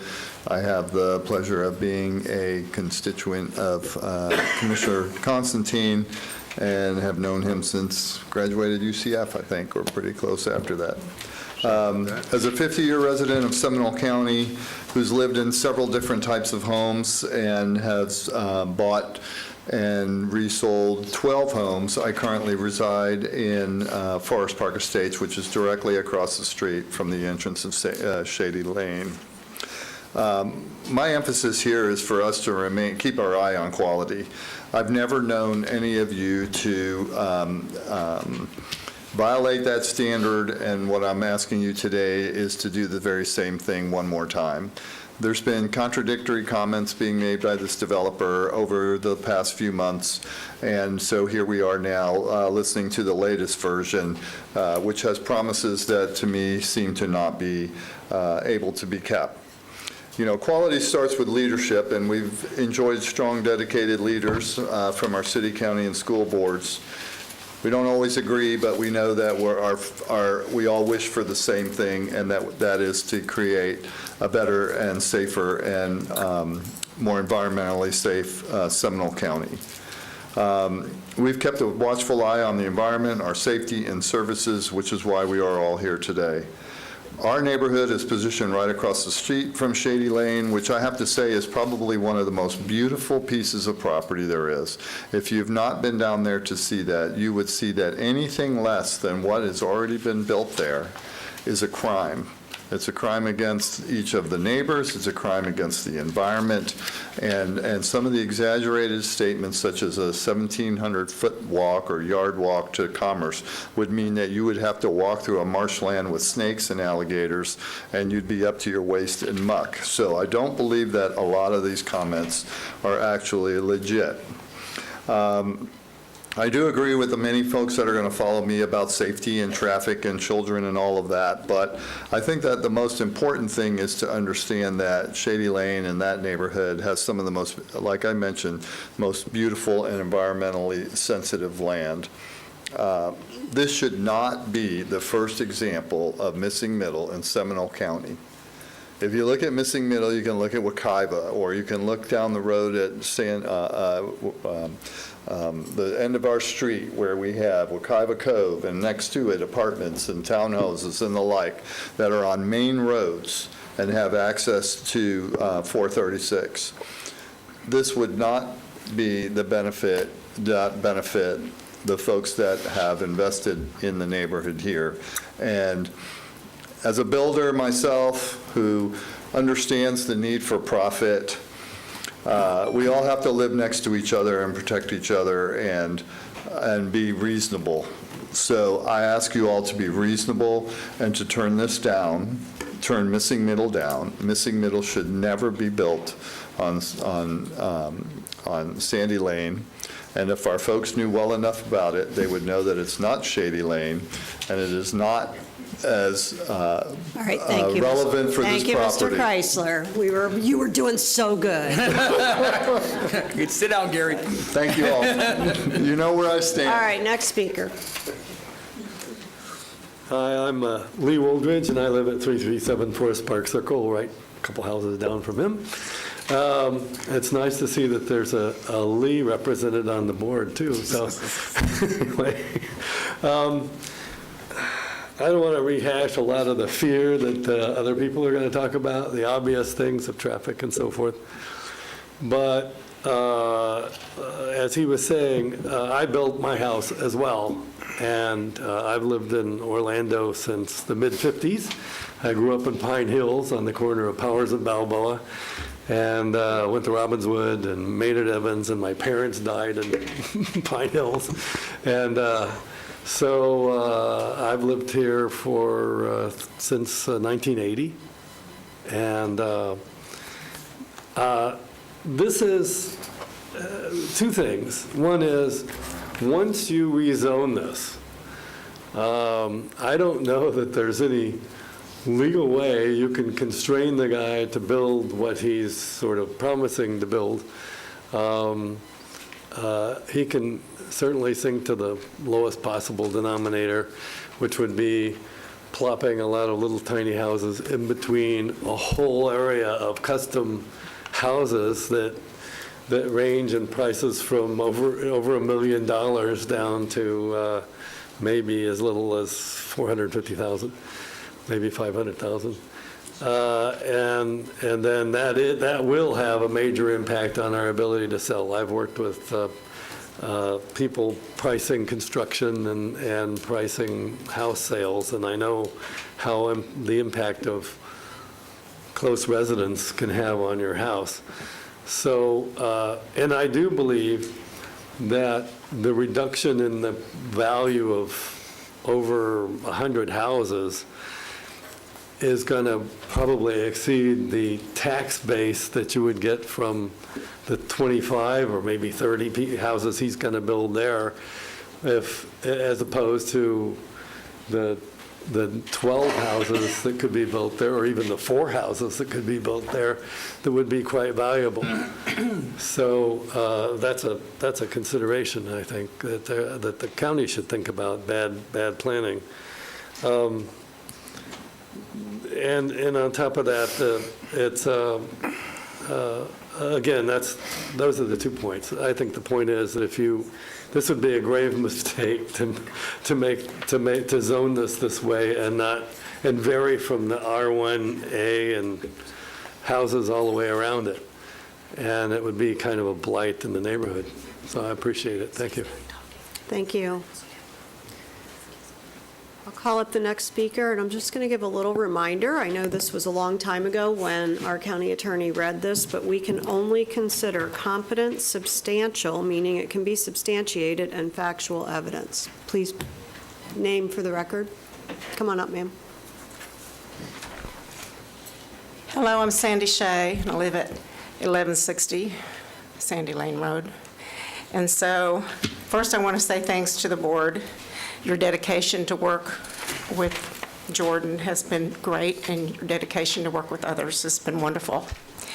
And as an owner's right, rights of an owner is to comply with what you ask, and to make sure that the person that is selling the property, who's wanting to purchase the property, follows through with your compliance, and to do the things that you have required for him to do.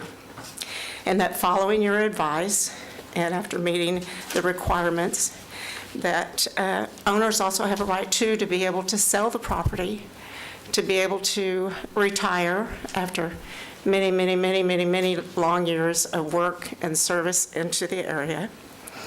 And that we also have enjoyed the neighborhood. And to us, the neighborhood is very valuable. And the neighbors are wonderful, and the ability to be able to walk the streets and the roads and to feel great about it is great to be able to do. And I do it every day. And so we definitely do not want the neighborhood to be any less than what it is now, but only to grow with the community and with the growing. As people do.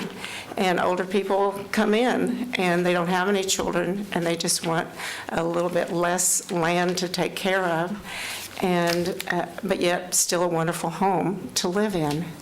And so this was what we wanted to have built in this area, was good quality homes and the ability to still have sidewalks to walk on and to feel you're living in a safe area, in a safe neighborhood.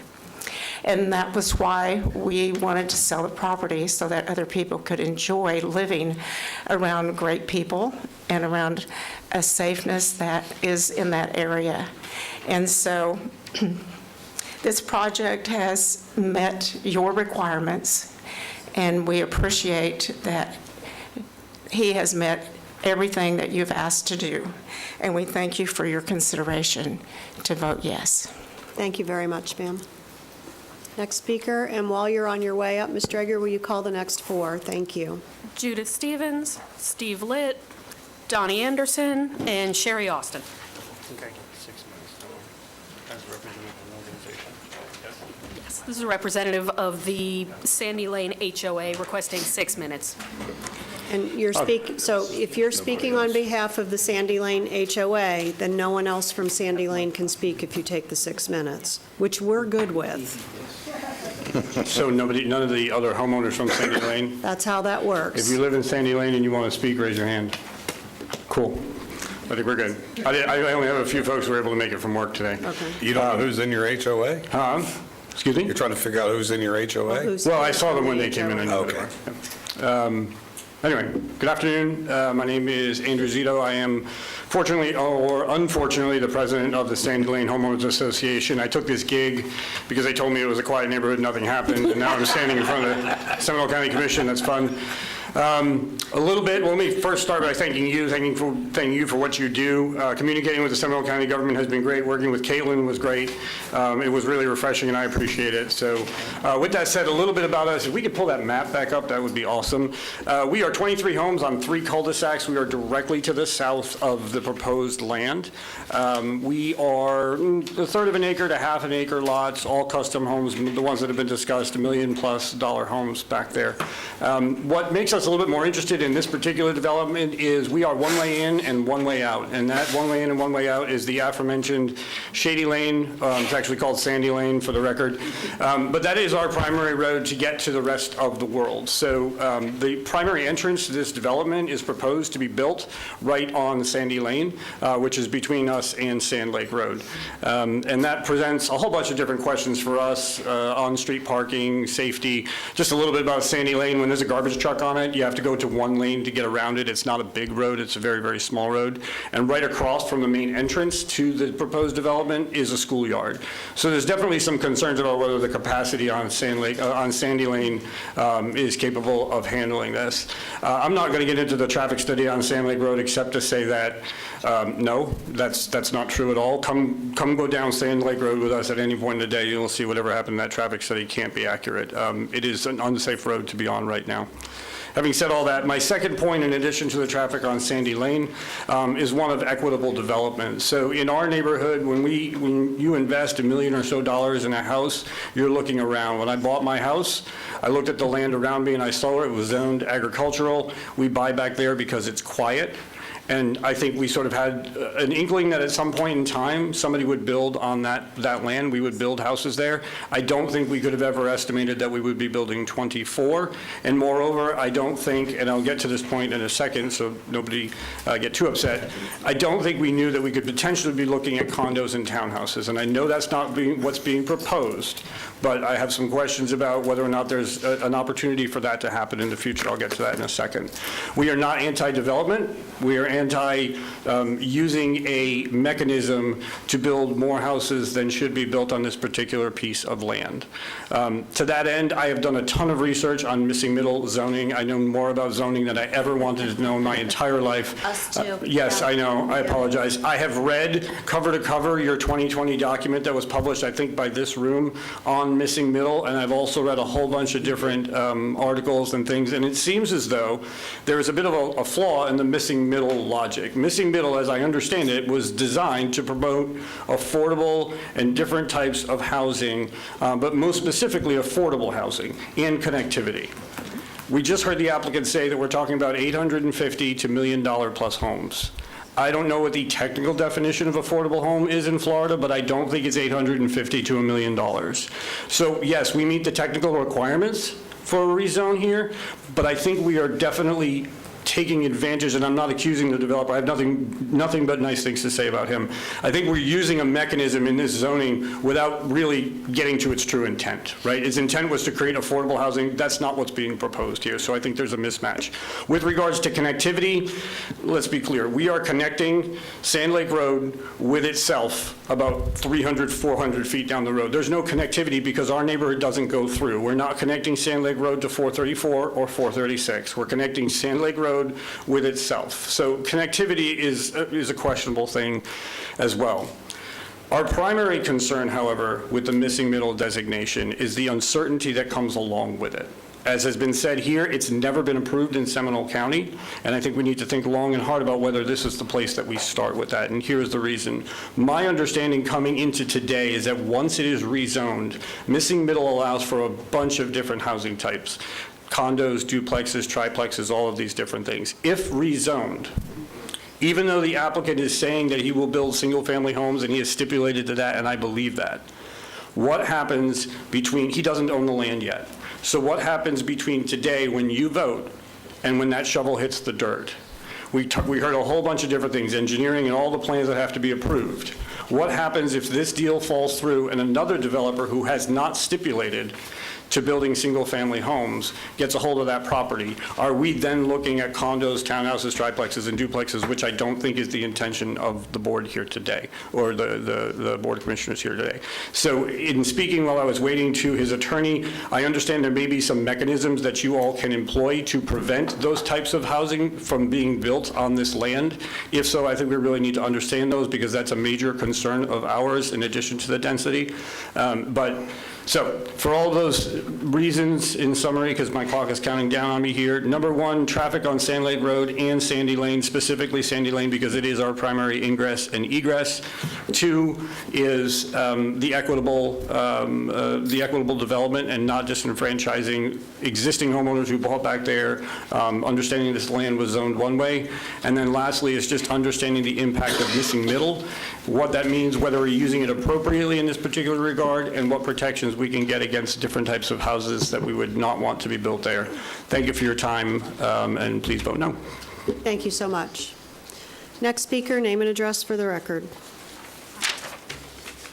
Madam Chairman, Commissioners, and staff, and my neighbors, I'm Steve Litt from 385 Forest Park Circle in Longwood. 6 points in 3 minutes. Point 0, there's no shady lane. And please, if you're going to make left in, left, or right in, right out, don't put barriers because that's going to make Hunt Club into a U-turn nightmare. Point 1, after listening to testimony and evidence received in the hearing, the Planning and Zoning Commissioners voted 5-1 to deny the rezoning on Sandy Lane by Sand Lake. You appointed these volunteer commissioners to evaluate what's best, so please agree with their recommendations and deny this rezoning request. Point 2, the applicant hangs his hat on his adherence to the comprehensive plan. But if the Florida Constitution and state statutes had intended such adherence to be sufficient rather than necessary, the final decision would have been left to staff, not the county commissioners. Point 3, about this supposed adherence. Goal 4 in the future land use document of the comprehensive plan is to grow walkable, active places. No matter how marvelously the applicant connects to Sand Lake sidewalks and lays down his own sidewalks, the net effect is to trash walkability and bikeability throughout the Sand Lake corridor. 2 Pace Brantley School students were hit by cars this year. Let's not approve a non-adherent zoning change that makes it even worse. And I'd like to add that take a look at Sand Lake if you believe that it's not a problem. Point 4, it's not just this property, it's the precedent for all the other semi-vacant properties, including the 9.65 acre Fire Creek at Lake Brantley pre-application, whose URL I supplied, with the lists of URLs that I passed out. I passed out those URLs to give you factual evidence on everything I'm saying. Point 5, I'm going to skip for time. Point 6, when deciding, please remember that I could have recited 3 additional important points and refuted every rebuttal to all these points, but unlike the applicant's counsel, I have only 3 minutes. Please deny missing middle to this property now and until the mess on Sand Lake has been completely cured. Thank you for your time and for listening to us. Thank you for being here. Next speaker, name and address for the record, please. And you can lower that mic. Thank you. My name is Jude Stevens. I live at 611 Andrew Street in Altamont Springs. I have lived at that address for 28 years, and it is directly behind Forest City Elementary School. I try really hard to stick to facts.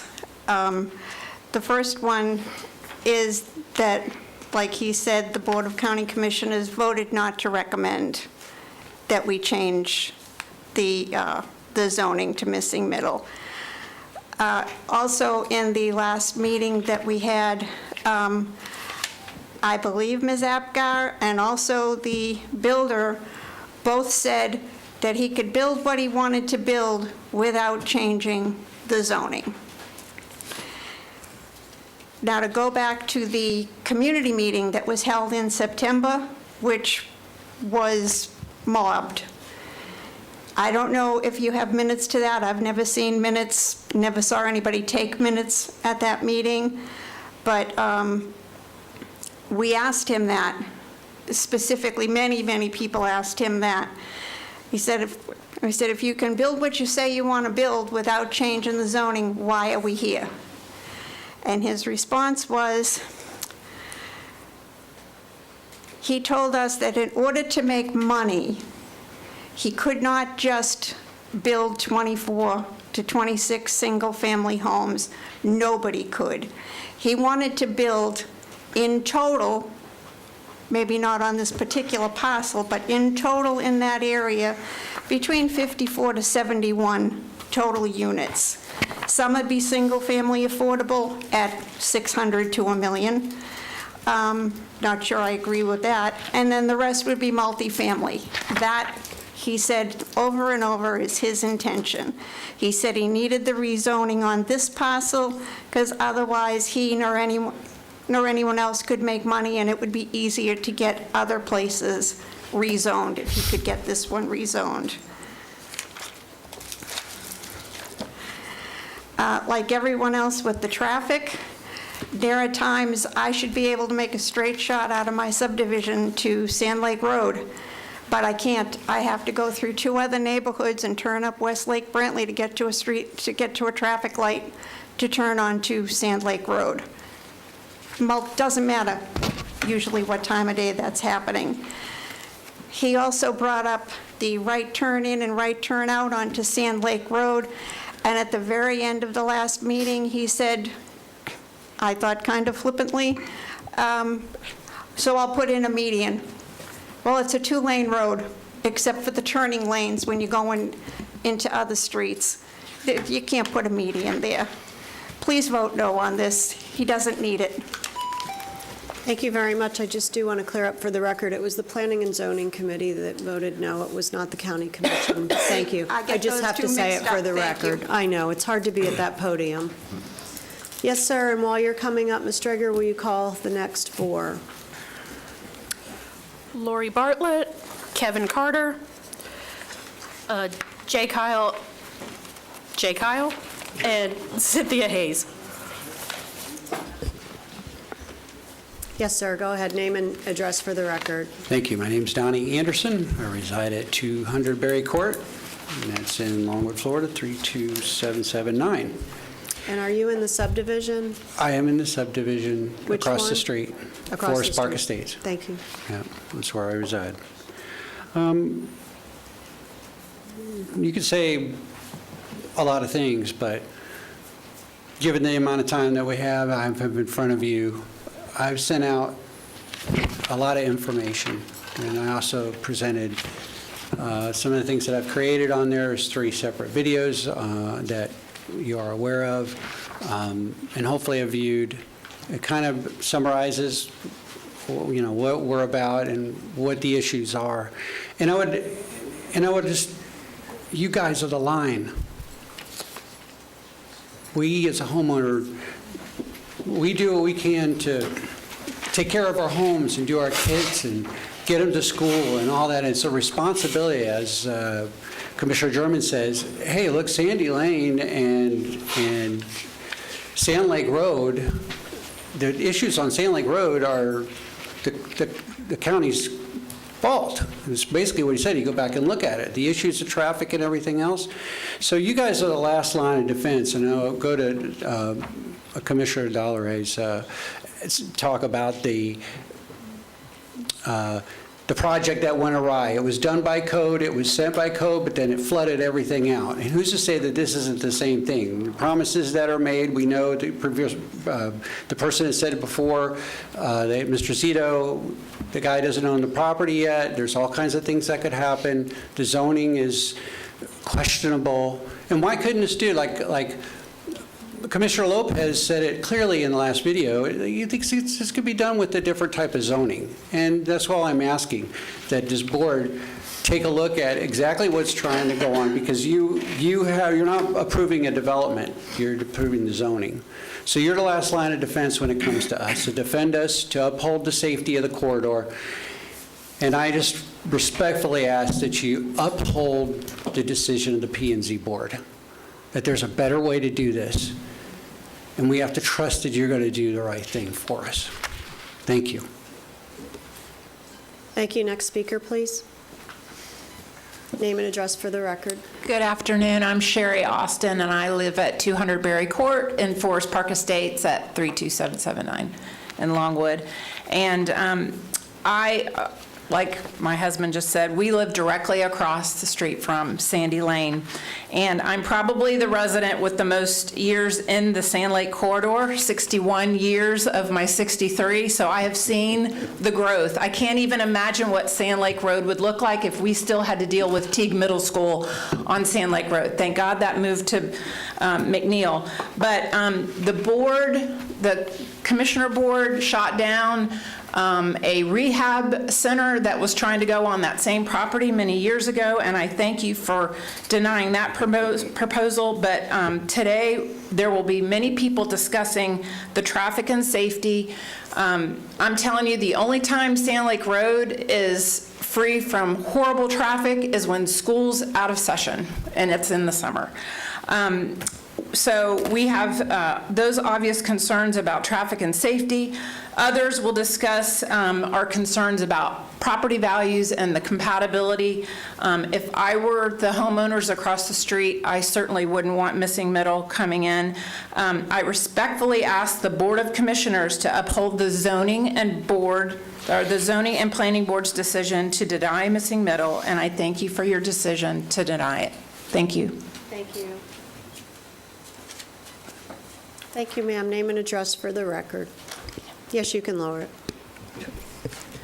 I'm Lori Bartlett. I live at 816 Real Alamado Drive, Altamont Springs, which is across on the other side of 434. But I have friends and I worked at Lake Brantley for a number of years before I retired, and I have friends that live down there, so I drive Sand Lake as many people do, or evidently not many people. So why am I here? I mean, I can easily, or not easily, turn left and go down 436 to everything I would like to go to. It is an easier way, except a friend's house. Because there's a sign, there's a phrase in this room in 3 different places. It's up there, it's behind me, and it's behind you.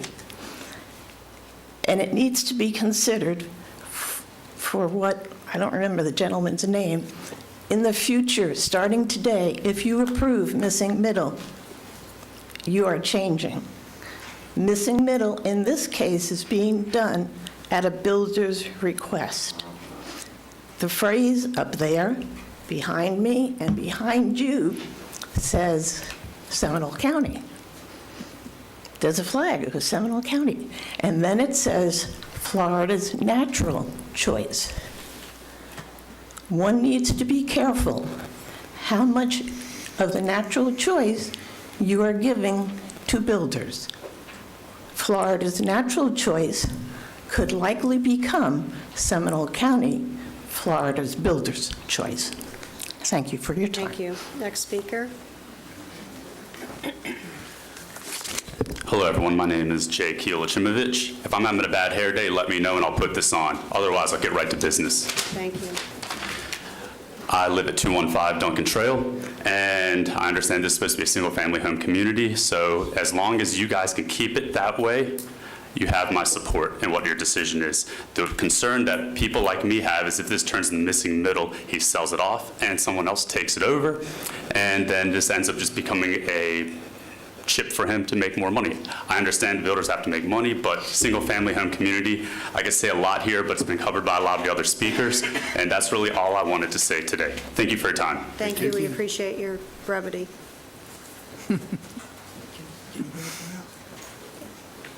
Hello, my name is Kevin Carter. I live at 201 Berry Court. I'm here as an expert licensed witness. My background is PVTI, pipe fitters, and hydro plant design.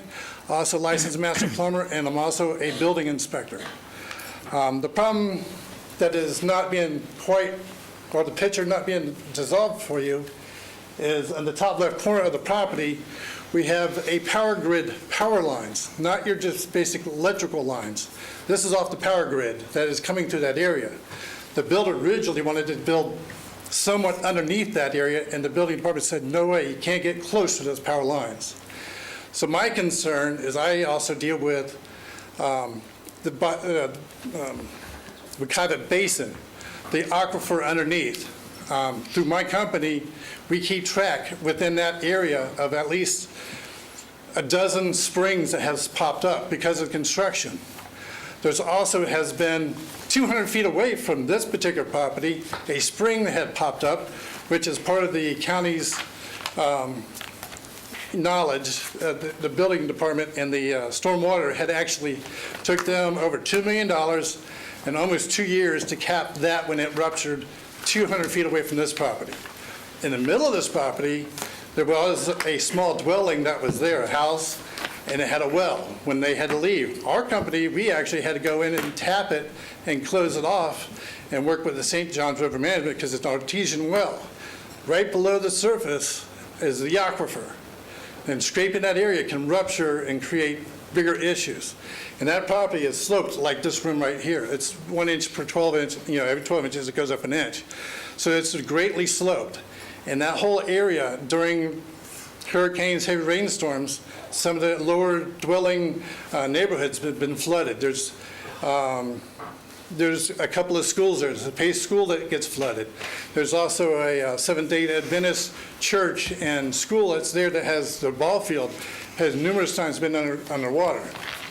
So again, to Mrs. Lockhart, the answer is yes, everything flows downhill. I have to work with the water department, stormwater department, sunshine water, and we transfer water from one reservoir, from one lake to retention ponds and stuff like that. So that way we try to keep from having our county flooded. Just recently, over by 436 and 434, they spent over $85 million to restore some of the storm water, to try to connect some of the canals, some of the lakes, some of the retention ponds, to keep the water flowing, to keep from flooding. So as a county, y'all have already spent hundreds of millions of dollars, and what we're worried about is another rupture in the Wekiva Basin. I've asked for an environmental impact. Nobody's given me one. This is something our company has to deal with, because when something gets ruptured and broken, we have to come in and destroy it, where builders will just pack up and say, well, we'll just go bankrupt and close our company and let the county deal with our mess.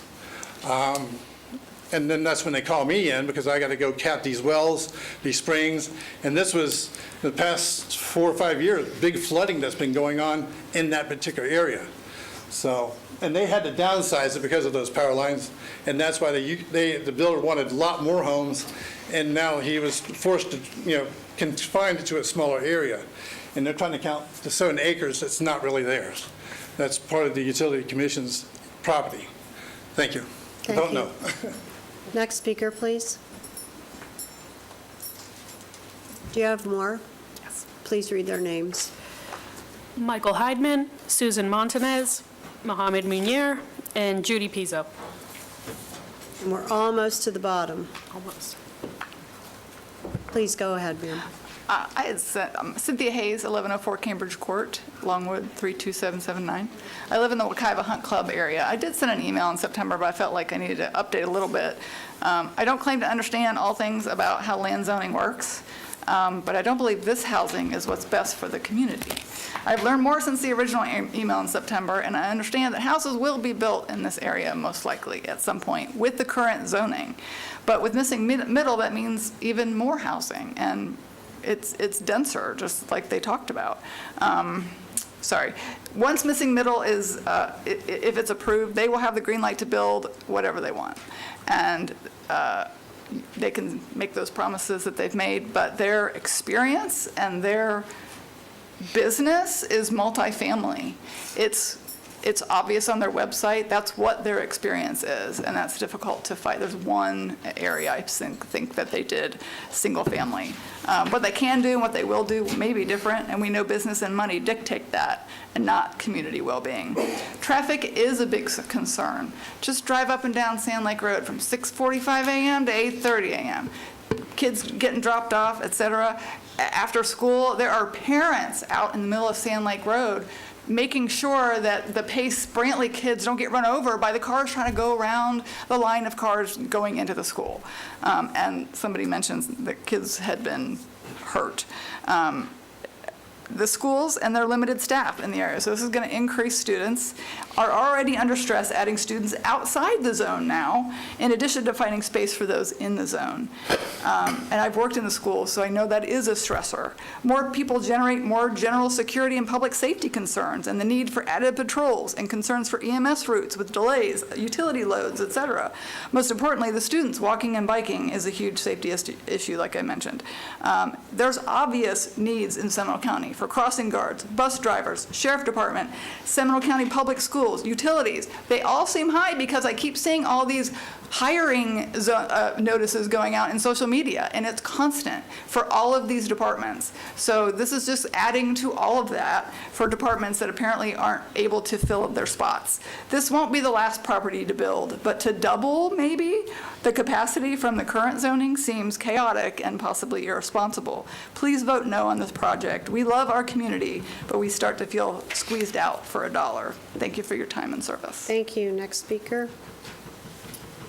Name and address for the record, please, sir.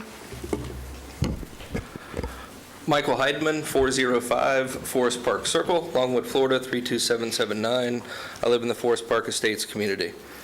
I'm here to express my opposition to the missing middle zoning proposed at the Sandy Lane Homes project.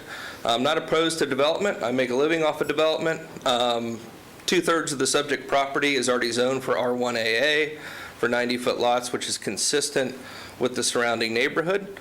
There's no need to rezone to missing middle for those 2 lots. There is an existing agriculture property which has a lovely estate on it, riding arena, paddocks, would be a beautiful home for someone.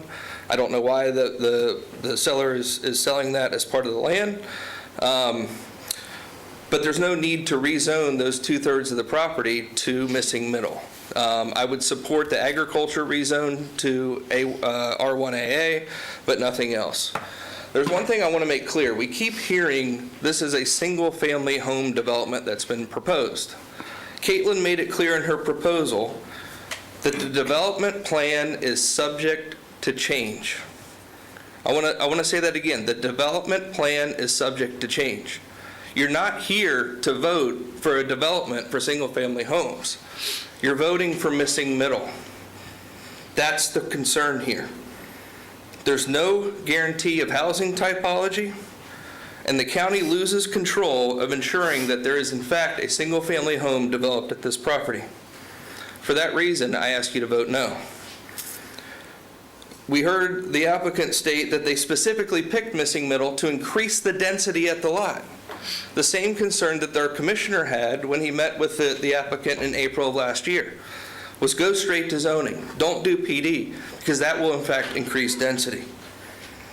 There's something that hasn't been said yet. The full intent and purpose of Missing Middle, and I'm going to read it out loud because it's been touched on but not read fully. The purpose of the Missing Middle District and alternative standards is to encourage a wider range of housing choices in central locations accessible to services. This includes permitting smaller units and more compact site plans to increase affordability without subsidies. Central locations to services. It's a 24-minute walk to the closest bus stop. It's on 436. It's over a mile away. Affordability. We've heard the applicant state today, and I've heard the applicant state repeatedly, they intend to sell these homes or townhomes or duplexes for $800,000 to $1.2 or $1.3 million. How is that increasing affordability in the area? It fails to meet the intent of Missing Middle. This is the first Missing Middle rezone application to come before this board. It's important that you get this right. It will set a precedent for the area. It will set a precedent for the county for what's acceptable. I encourage you to uphold the 5-1 denial from the board, from the Planning and Zoning Board, and ask you to deny this today. Thank you. Thank you. Next speaker, please.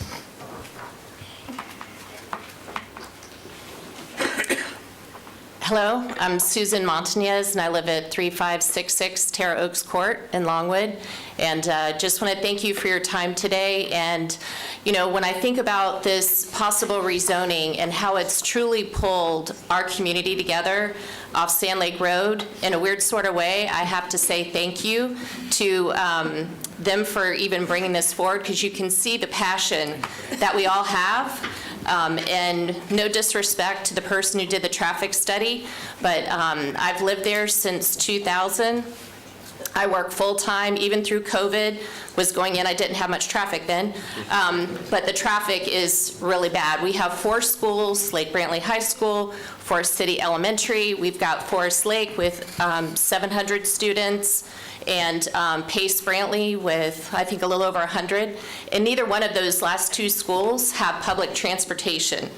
I personally sit in the mornings and wait. I can listen to 1 to 2 podcasts going in just on Sand Lake Road alone.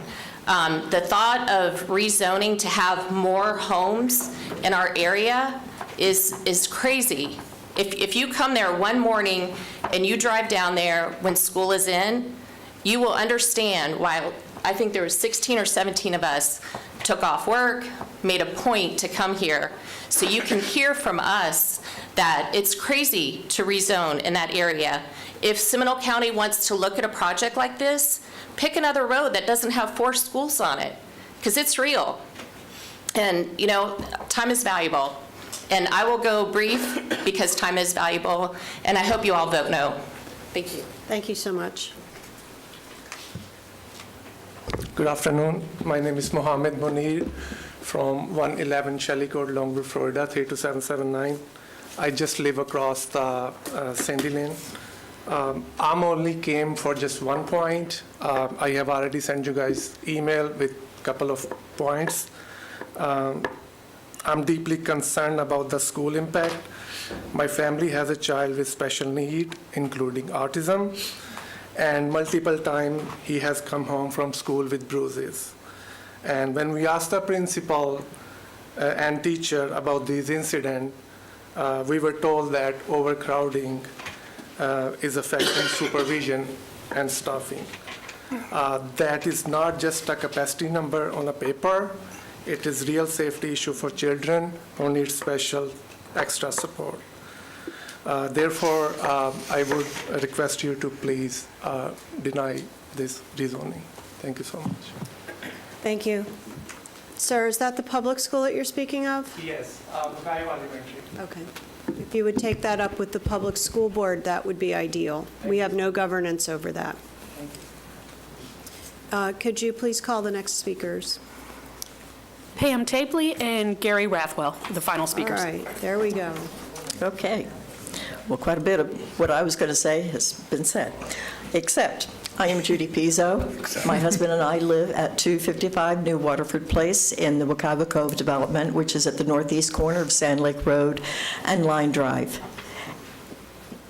To say that a traffic study was done and presented or finished May 6, I know where the tubes were put on the road. They were put where there was little traffic. And I might be wrong, and I apologize if I am wrong on that. But as a former transportation planner with the Florida Department of Transportation, I know what those things look like. And they certainly weren't at the eastern end of Sand Lake Road, which has a very high density of traffic. Even when school is out, it can be challenging. So I'm going to try to get back to my notes here. I want to recognize the commissioners for your time. I know it's been a very long day for you. Your meeting started at 9:30. I feel for you. I also want to thank those who have presented their comments ahead of me and the two that are going to be behind me. I've already mentioned the traffic study. I find it incredulous. I also question the public meeting. Gee, why didn't us at the west end of Sand Lake Road get that invite? That would have been fun. I'm confused about what the developer, his idea of affordable housing. We've already talked about that. That is rather incredulous. If you're putting 24 homes on this property and you're paying $800,000 to $1 million for a property, you're going to have more than 2 cars.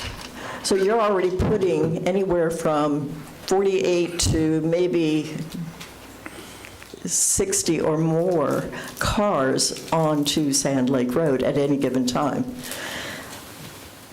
So the developer's representative to say it's going to be minimal impact, I find that to be unreasonable.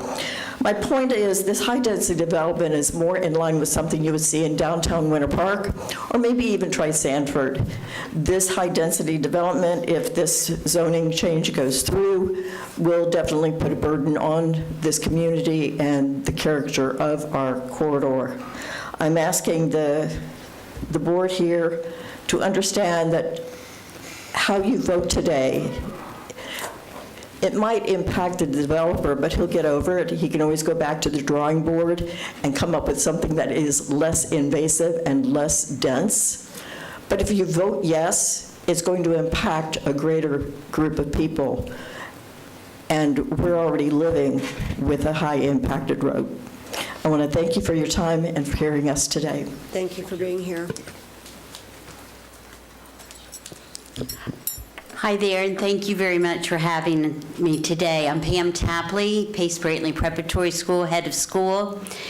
And I just wanted to say that at Pace Brantley, we have more than 125 families in this community, and the prospect of adding additional 24 homes in this area definitely raised significant concerns for us, as well as logistical concerns. The increase in traffic, I think you've already heard that enough, and the congestion, and it is by our school, and I do want it on record that I don't have parents in the middle of the road doing traffic. It may be myself or an employee. Also, with that, I worry about drop-off and pickup.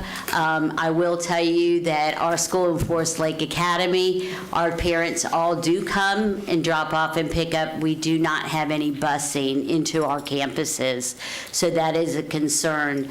I think somebody did mention for my last, with the planning and zoning, we did have 2 students this year alone hit by a car trying to exit onto Sand Lake Road.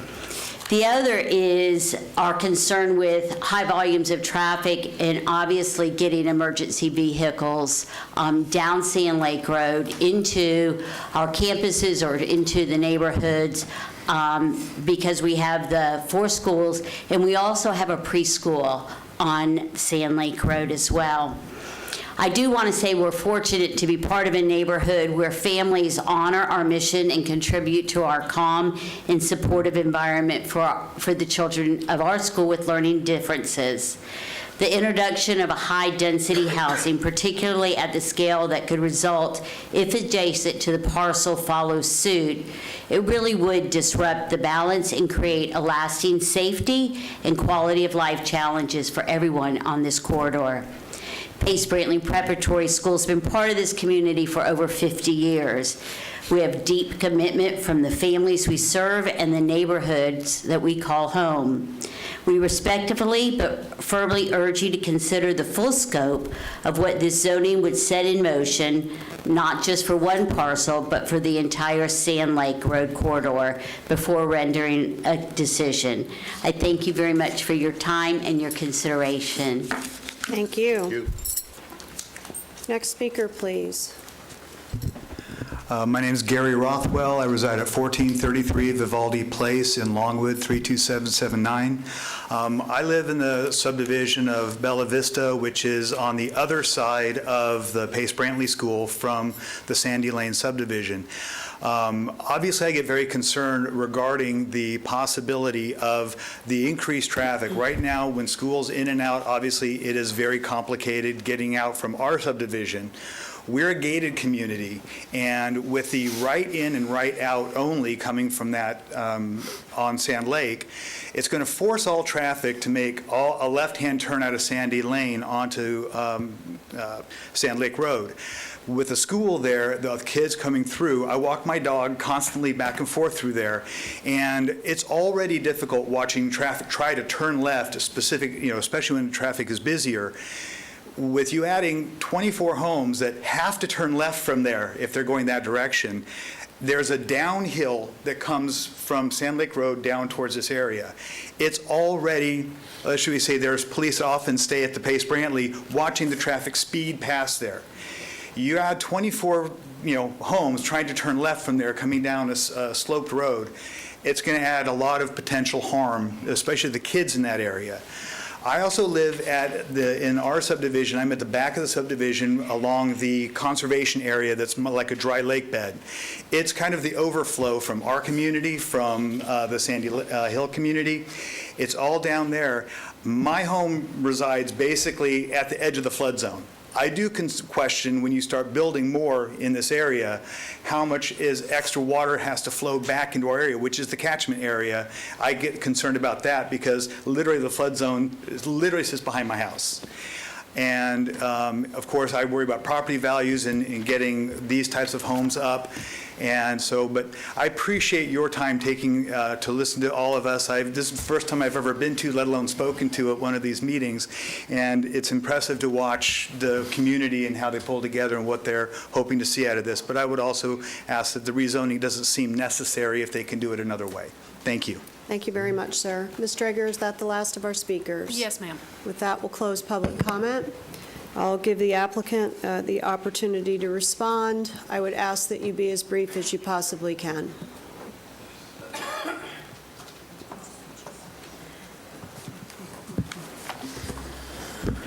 Thank you, Madam Chair. Fellow commissioners, I'm going to run through and with respect to your request be as brief as possible, but I do need to touch upon some of the things. So one, I heard the word fear. We have a fear. And as this board knows, fears and speculation are not competent substantial evidence. But there was a talk about pedestrian connectivity. Ms. Apgard indicated our project has to connect to the existing sidewalk network on Sandy Lane and Sand Lake Road. And I guess I'm the only one who's had a misspoken ever in this room, so I apologize for mispronouncing the name of the road. One, there's several people who commented about, well, how can we ensure that it's single-family detached homes? I touched upon this earlier under your code. My client actually has to comply with the conditions of approval. That condition of approval runs with the land, so if my client didn't close on the property, it would be binding on whoever did close on the property. So that concern, again, is addressed through the approval process. There was a suggestion that we're building more houses than allowed on the property. Again, the density is governed by the future land use map and the comp plan, not the zoning. We are not changing the density on the property. In fact, the deputy county attorney had to indicate that on the record at the P&Z hearing. There's been comments about Sand Lake Road. You heard many people talk about traffic. Again, you all have that come up. You have your own engineers, you have your own professional staff. They've confirmed that Sand Lake Road is operating at A to C level of service. My client doesn't establish the level of service on the road, the county does. And my client's responsibility is to make sure its project doesn't trip that roadway so it fails the level of service. You have your county staff and an outside third-party transportation engineer confirming that this project does not trip the level of service. In fact, there's thousands of trips available on the roadway. I understand that during school hours, I live right by Boone High School, for 20, 30 minutes a day, it gets backed up and then it clears out. But nobody's suggesting that Cayley Avenue in downtown Orlando needs to be widened to 4 or 6 lanes. So again, we're complying with the traffic requirements. In fact, Ms. Apgar's report says that the county doesn't have any improvements planned on Sand Lake Road in its 5-year CIP. If Sand Lake Road, as Commissioner German actually indicated at the P&Z hearing, it's unfair to hold the last property standing responsible for an alleged issue with the traffic circulation in that area. In fact, he said, if anything, it's the county's responsible for this if it's happening. So again, my client has done exactly what a developer needs to do.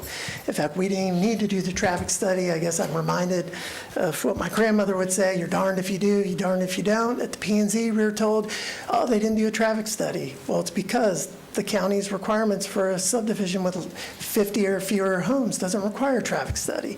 We then do a traffic study, which one of the recent speakers said that we laid out tubes in all the wrong areas. The traffic study isn't based upon tubes. We use Seminole County's own traffic counts. And then the traffic engineer, what professional engineers do, they extrapolate and add a background trip generation rate to that. So there was no hiding of traffic tubes. We use the county's own numbers. The suggestion that we would stress schools, again, your packet has a letter from the school board saying that there are seats available. That's all my client can do when coming before a board with an application, is go get that confirmation from Seminole County Schools. There was a flooding suggestion or concern. You all know we're not at the site plan stage, final engineering, but we have to comply with St. John's requirements as well as the counties. And with my experience with Mr. Potter on stormwater issues, I can assure you that the county staff holds the developer's feet to the fire in that regard. And thank you for that compliment. Yes. Trust me, sometimes to my chagrin and disagreement, but we did comply. The suggestion that somehow missing middle is not straight zoning, again, is a misnomer. Missing middle is straight zoning. You know, the difference is that the code allows, in that one provision that I referenced, that the applicant has to comply with the conditions of approval. So again, we're not seeking something that's not straight zoning. Missing middle is straight zoning. And on the traffic, the last thing I would mention is the traffic study shows 16 a.m. peak hour trips. The suggestion, and again, I'm not stating that school traffic isn't bad at certain hours or during drop-off, but the suggestion that somehow 16 trips across an hour in the morning is somehow going to make the road just completely inoperable, I would suggest is not supported by any evidence before you this afternoon. In fact, I would submit 16 trips, 1 car per every 4 minutes, is extremely de minimis at best. And then lastly, there was a suggestion about the community meeting, and there were a couple suggestions that somehow my client along the way has misrepresented this project and it's a bait and switch. And I respectfully take exception to that. You know, I don't mind people making fun of me for mispronouncing a street name, but we have the minutes of the community meeting, which are in your packet. And I'm reading from the minutes. Developer's intent, develop a single-family residential subdivision, not townhomes or multifamily. Proposed density, approximately 24 homes. It goes into talking about the homes proposed, minimum 3,000 square feet, 2-story homes, 2-car garages, and it gives the target price. No intention to build townhomes, duplexes, or affordable housing complexes, which affordable housing is defined by statute, as you all know. So again, the suggestion that somehow my client didn't make that clear, my client is not swayed or varied from what's being proposed, and in fact, we're willing to stipulate, as we did before, that it would be single-family homes, that it would be capped at 24, that it would be substantially consistent with the conceptual site plan, which again lines up 4 homes next to 6 and 6 next to 7. And my client is willing to abide by a condition that the minimum square footage on the homes be 2,500 square feet or greater. Again, I know you all understand the fine folks in Tallahassee took away your authority to sort of govern architectural standards, but we're willing to stipulate to those type of requirements on this approval. And I think the only last note I had, Madam Chair, was there was a suggestion. The individual had indicated he was an expert, and he was talking about electrical lines. Those electrical lines cross in the northwest corner of the property. They actually go across the adjoining PUD, so they're not a prohibition on development. It's an easement, so it actually would be my client's property. It's not the utility company's property. They have an easement across it, and you'll see on the conceptual site plan, it actually is the open space common area in the northwest corner. So again, we would submit that we've met our burden.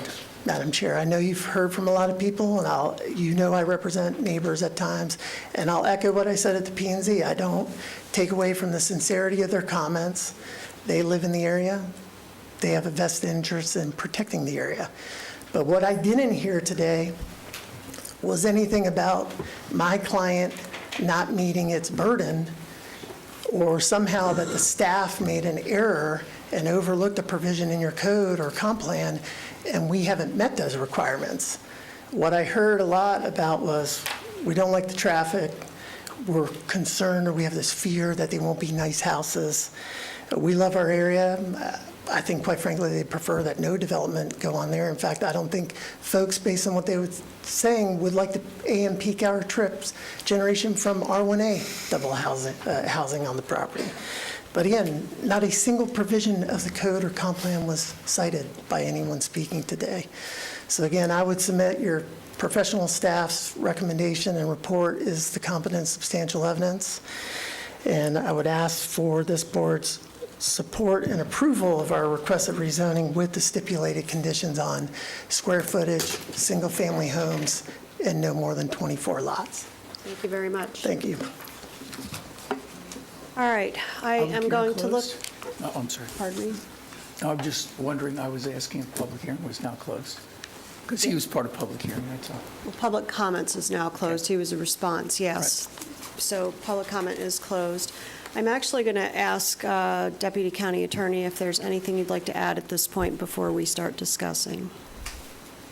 The only thing I'll add is that as far as the, unless there's something specific you'd like me to discuss, as far as the stipulation proposed by the applicant, you know, this zoning district, we require this conceptual site plan so that they can show how they're meeting all the requirements as far as street trees and open space and sidewalks, you know, everything that this zoning district requires. So if the applicant's going to stipulate to it, potentially we could add those stipulations to the conceptual plan and state that the applicant's made it binding, but this is a conventional rezoning to a district, which is, it's not like a PD. They're willing to stipulate to it. We could put a stipulation on the record. And and include it in the conceptual plan or make a note in the record that they've stipulated to agree to these things. And the county staff, when reviewing it, would implement those conceivably when they came in to develop. So it could be done. Does it stay there in the future? Is there a chance that someone could challenge it, potentially in the future, maybe the next owner? But, that's what I'll say about the stipulation. All right, thank you. Commissioner Constantine, this is your district. It is my district. Thank you very much. I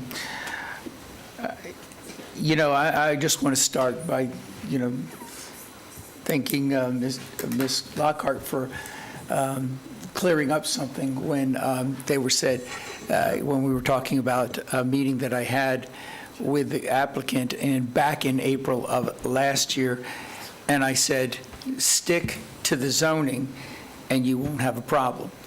And I would suggest to each and every one of you would not be here today if he had stuck to the zoning and not asked for the missing middle zoning, because that is different than the zoning that is there, and that's one RAA or whatever, something like that. It's been a long day. Yeah, it's been a long day. So I'm going to make this very quick. I'm going to stick to the competent and substantial evidence and suggest to you that the intent and purpose of the missing middle district is to encourage a wider range of housing choices by permitting smaller units and more compact site plans to increase affordability without subsidies. That is the Land Development Code 30.8.3.1. This project does not meet that. It is proposed single-family residential lots, price tag $800,000 to $1.2 million, as per said by the applicant in his own words just a few minutes ago, or a lot more than that. And that Mr. Spain clearly did not want to talk about, because he talked about everything else but the price that was being suggested. These are not affordable homes. The median home price in Seminole County is $475,000. The applicant proposes prices that are more than double the median price. Thus, it seems that the real intent here is not to get smaller lots, or is to get smaller lots and put large homes on them that would increase the profitability. Nothing against profit, except that all of us have private property rights, and we all understand that, again, if he had stuck to the zoning, you all wouldn't be here. We'd still be here to rezone the other portion. And that is not consistent with the intent of the missing middle district. We are supposed to be increasing affordability, not decreasing it. The request is also not consistent with the Comp Plan Policy 4.2.1, missing middle, which encourages increased affordability by allowing smaller units. This project does not do that. The applicant is proposing 3,000 to 4,000 square foot homes, where the average home size in Seminole County is 1,800 square feet. Proposed units are not affordable and not small. We're setting a precedent here, because this is the first time we're using missing middle. Let's use it for the reason that we intended it to be. This is not the location for missing middle anyway, but that's not the point here. Commissioner Constantine, are you in the middle of a motion? Yes, and therefore, I'm both debating and making a motion, and therefore, I want to uphold the planning and zoning recommendation to deny this project zoning. Second. Okay, I have a first and 2 seconds. Is there further discussion? Well, yeah. I know we want to speed this along, but I think because this is the first application for missing middle that we have had, it is incumbent upon us to have a little bit of conversation about what it is that just has happened here. Because the evidence and the basis that the Planning and Zoning Commission denied this on is not the evidence and basis that we are denying this on. So let's be very clear about that. And I'm saying we because I seconded it and we haven't voted yet, but this is under discussion. Were this a true missing middle project, we would be having a different discussion here today. And I think that we need to be able to work with the county manager and have him work with staff and the county attorney with our county attorney's team to understand, we have a recommendation from our staff for approval. Because whatever process that the applicant went through, we believed with the information that was provided that this was appropriate for that zoning. So somewhere in this process, we have some clarification to do, some work to do. What's that? A disconnect. There's a disconnect. And I started thinking about this this morning as I was putting my makeup on, because that's when I do some of my best thinking. The hours and hours and days of work that we did on the land development code rewrite and those work sessions that we had, and we brought in the consultants, and we talked about missing middle, and we talked about, we cannot start vilifying missing middle. It, in its intent, is going to be a very valuable tool for this county and for future commissioners to be able to help create variety in this community. But somehow between our board's direction and implementing that in our land development code and this application process, somehow we got sideways. And so I just, from one commissioner who is like, I really like missing middle, I like the intent, and thank you to whomever provided, this was just passed down the dais, this appendix with the case studies on missing middle. Who did, raise your hand, who did it? Awesome, thank you. Because we don't want this to be us. Correct. And so that's just my 2 cents on this as we move forward, and hoping that we can have some good dialogue, maybe some work sessions and further elements talking about the code, helping to further clarify a process. So I'm going to pick up where you left off, and then I promise I'll call on you.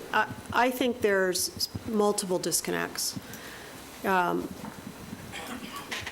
One is reference to compatibility with things that are surrounding, so I think we probably need another look at that. But the second piece of it that I think is the disconnect is that I do have concern that these committees that we have, they're volunteer committees and boards that are making recommendations, their rulings are not rulings, their recommendations, need training. And because I don't necessarily feel like we did the citizens here justice, and I don't think we did our team justice, and I don't think we did the developer justice as we were going through that process. And that's on us. We appoint these volunteers, and then they publicly indict us, which is interesting, and not helpful to the community, quite frankly. I would also say that I think what's come to light in this process, I think it's fabulous that the community is all joined together, but I think it's come to light that as we're approving schools on these roads that don't have transportation, we need to pay a little more attention, because that hole's been dug. And we have others that continue to come through the pipeline, and now the charter schools are coming through the pipeline. We have very little to say about it. We just need to acknowledge that this is going to be an ongoing challenge. But I think this is not all for naught, because there are a lot of learning exercises that have come out of this and a lot of takeaways, and I appreciate you bringing it up. I was actually not trying to shut down the conversation. I was trying to facilitate it, which up here is sometimes difficult, believe it or not. And Madam Chair, that's because what I said in the beginning was trying to indicate that. I am not in fact, I support missing middle in the right place for the right reason. This is the wrong reason. This is a reason to increase density. It is not for the missing middle to find affordability. And that needs to be sent not only to our boards, but also our staff. And this is clearing up this precedent that we're making right now. And it is a precedent that we're saying, when you're looking at missing middle, you're looking at affordability, not increased density. And I do want to say, if I could, I think it's important, because I just replayed in my head what I said earlier, and now I feel I need to clarify. I am not indicting our staff in any way, shape, and form. Yes. I said, we have, a recommendation for approval. I think our staff did an excellent job. I think we have a phenomenal planning team. I just think we just need to work together a little bit better. This is new. It's new. Now we're looking at it in a different way. Hopefully. Commissioner Zimbardo? Nope, I'm good. I'm good. In the Commissioner interest, Delory has just called the question. in the All interest those of our in favor? constituents, let's try to move it along. All those in favor? Aye. Opposed? Hearing none opposed, it passes unanimously. To deny. Deny. To To deny. deny. That was yes. The motion was to deny. Yeah, there was They're like, oh, no, wait. They were looking at us. Wait. Can we take a break? Yeah, let's take a break. I'm taking a break, for Please. sure. All right, can we be back at 4? Yes. 7 minutes. Well, that depends.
right, I have 4 o'clock. I do too. And we have Calling all commissioners. Oh, we have 4 or 5. I'm in my seat, boss. I would go.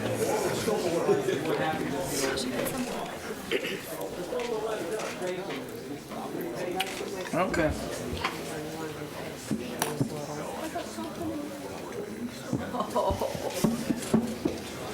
Okay. All right, we're going to move on to item 31, Rosenwald Community Center rezone, and this will be presented by Annie Silloway, Principal Planner.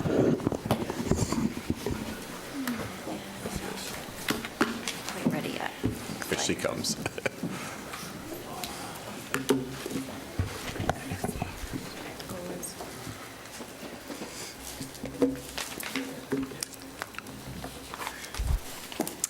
Hi, good afternoon. Annie Hi. Silloway with Development Services. I will be presenting the Rosenwald rezone. The request is being presented for a rezone from R1 single-family dwelling and R2 1 and 2 family dwelling to PLI public lands and institutions. The rezone is to allow for the development of a public park and a community center.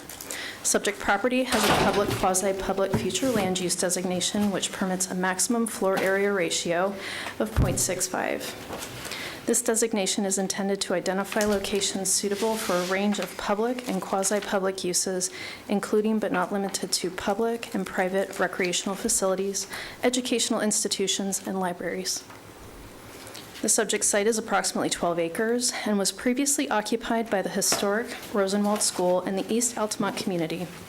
Seminole County acquired the property in 2019 for the purpose of redeveloping the site into a functional community asset, offering a public park with pavilions, a fishing pier, and a 6,000 square foot community center for cultural events, community services, and youth activities. The current residential zoning classification does not support the proposed use necessitating the rezone. The PLI zoning is intended to include major public lands and quasi-public institutional uses. This classification may only be applied to lands that are owned and controlled by the public. Staff finds the requested PLI zoning classification to be consistent with the Seminole County Land Development Code and the existing future land use of public quasi-public, and permits the proposed use of a public park and community center, which will provide a direct benefit to the community by offering accessible services and programs. The purpose and intent of the public quasi-public future land use is to identify locations for a variety of public and quasi-public uses, transportation, communication, utilities, and in areas where public and quasi-public uses are established, and in areas reserved for future public use. A community meeting regarding the overall Rosenwald Community Center was conducted on December 9th, 2025, and the Planning and Zoning Commission met on April 1st and voted unanimously to recommend the Board of County Commissioners adopt the rezone ordinance. So staff requests the Board of County Commissioners make the following motion. Adopt upon first reading an ordinance rezoning the subject property from R1 single-family dwelling and R2 1 and 2 family dwelling to PLI public lands and institutions on approximately 12.98 acres located on the north side of Merritt Street, approximately 0.25 miles east of Ronald Reagan Boulevard. And I just wanted to inform the commissioners that the county is initiating this rezone of the property, and due to the proposed changes to the ordinance and zoning map designation, this rezone will be required to meet state statute under section 125.665B that states the county-initiated rezones require at least one of the public hearings and is to be held after 5 p.m. on a weekday. However, the board can, by a majority plus one, vote to have the meeting at a different time, such as before 5 p.m. The second public hearing is required to be held at least 10 days after the first public hearing. And that concludes my presentation. Fabulous. So how does this work? Do you like put on a different hat and speak as the applicant? I'm just kidding. But I will say, No, we don't. But I will say that, just so we're clear, because it's over 10 acres and because it's a county-initiated rezoning, we have to have 2 public hearings for this. And so the second part of the motion needs to include the date certain for the second public hearing and the time at 1:30. All right, commissioners? I don't have any questions. I have no questions. No questions. No questions? Is there public comment? Yes, ma'am. One speaker, Chris Watkins. All right. Once, going twice, going 3 times.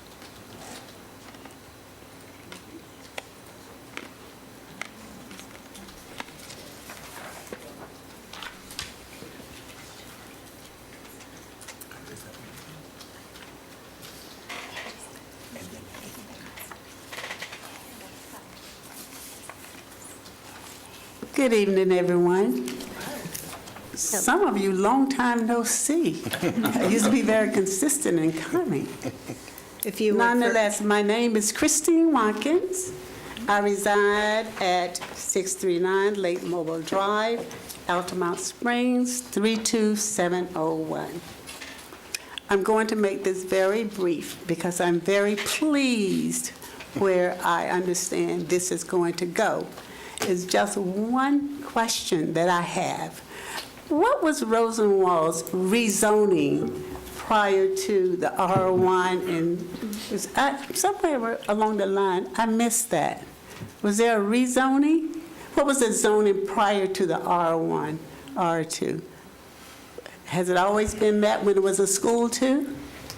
We could actually research that. If Andy, do you know? Yeah, so based on my research, the Land Development Code was established in the early 70s, and the zoning that was placed on the property is R1. And at the time, that the zoning was placed on there, it did allow for schools to be placed on the property. Okay. So it was always R1. Okay. No Thank you, further Ms. Silliman. comment other than I am for it. I hope you very follow much. my lead. Thank you for being here. All right, commissioners, I'll look for a motion. Commissioner Lockhart's district. Yeah, I would love to make a motion to adopt, enact an ordinance rezoning the subject property from R1 single-family dwelling and R2 1 and 2 family dwellings to public lands and institutions on approximately 12.96 acres located on the north side of Merritt Street, approximately a quarter-mile east of Ronald Reagan Boulevard, and hold a second reading of the ordinance on June 23rd, 2026 at 1:30 p.m. Second. I have a first and a second. All those in favor? Aye. Aye. Hearing none opposed, motion passes unanimously. Thank you for being here. We've already done item number 32. That takes us to item number 33. This is a public hearing to adopt a resolution confirming the non-ad valorem capital assessment for Rice Lake Management, MSBU. And this will be done by Lori Bailey Brown. Good afternoon, Commissioners. I'm Lori Bailey Brown, Administrative Services Director, here to present to you a resolution to authorize Phase 1 capital assessment for Rice Lake. Rice Lake is in the Little Wekiva watershed with 31 benefiting parcels in District 5. The Rice Lake Management MSBU was created in 2023 and included funding for public services to be provided in 2 phases. The estimated Phase 1 cost was $120,000, and Phase 2 was implemented in 2023. Actual project costs of $139,905 and county funding assistance of $20,000 resulted in the amount funded by the MSBU program at $119,905. This amount reflects the increases from cost estimate due to an increase in restoration costs over that period of time. The capital assessment per assessed property is $3,867.89 per waterfront unit, And we offer a 5-year installment assessment at $981.73 per waterfront property. The 5-year installment plan includes administrative fees and interest. The owners of assessed property have an option of paying the capital assessment in full without financing fees within 30 days following the resolution, or participate in the installment plan. Let's see. The installment plan will be billed in 5 equal installments over the next 5 years via the tax bill, beginning with the 2026 tax roll. We request approval of the resolution confirming the assessment for Rice Lake Phase 1 construction services.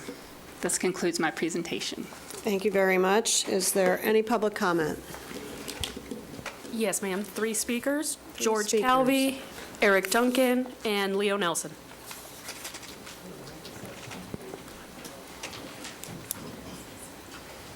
Can you all pull up the map of the lake? Do you have a chance you could do that, please? Sure. Good.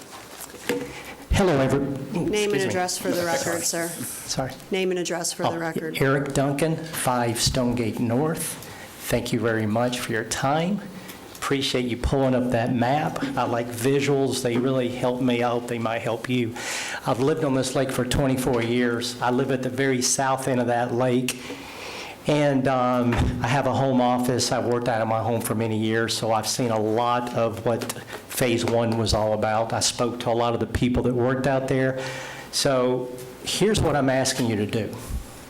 To consider putting off the decision tonight and pushing this off to reassess the east side of the lake.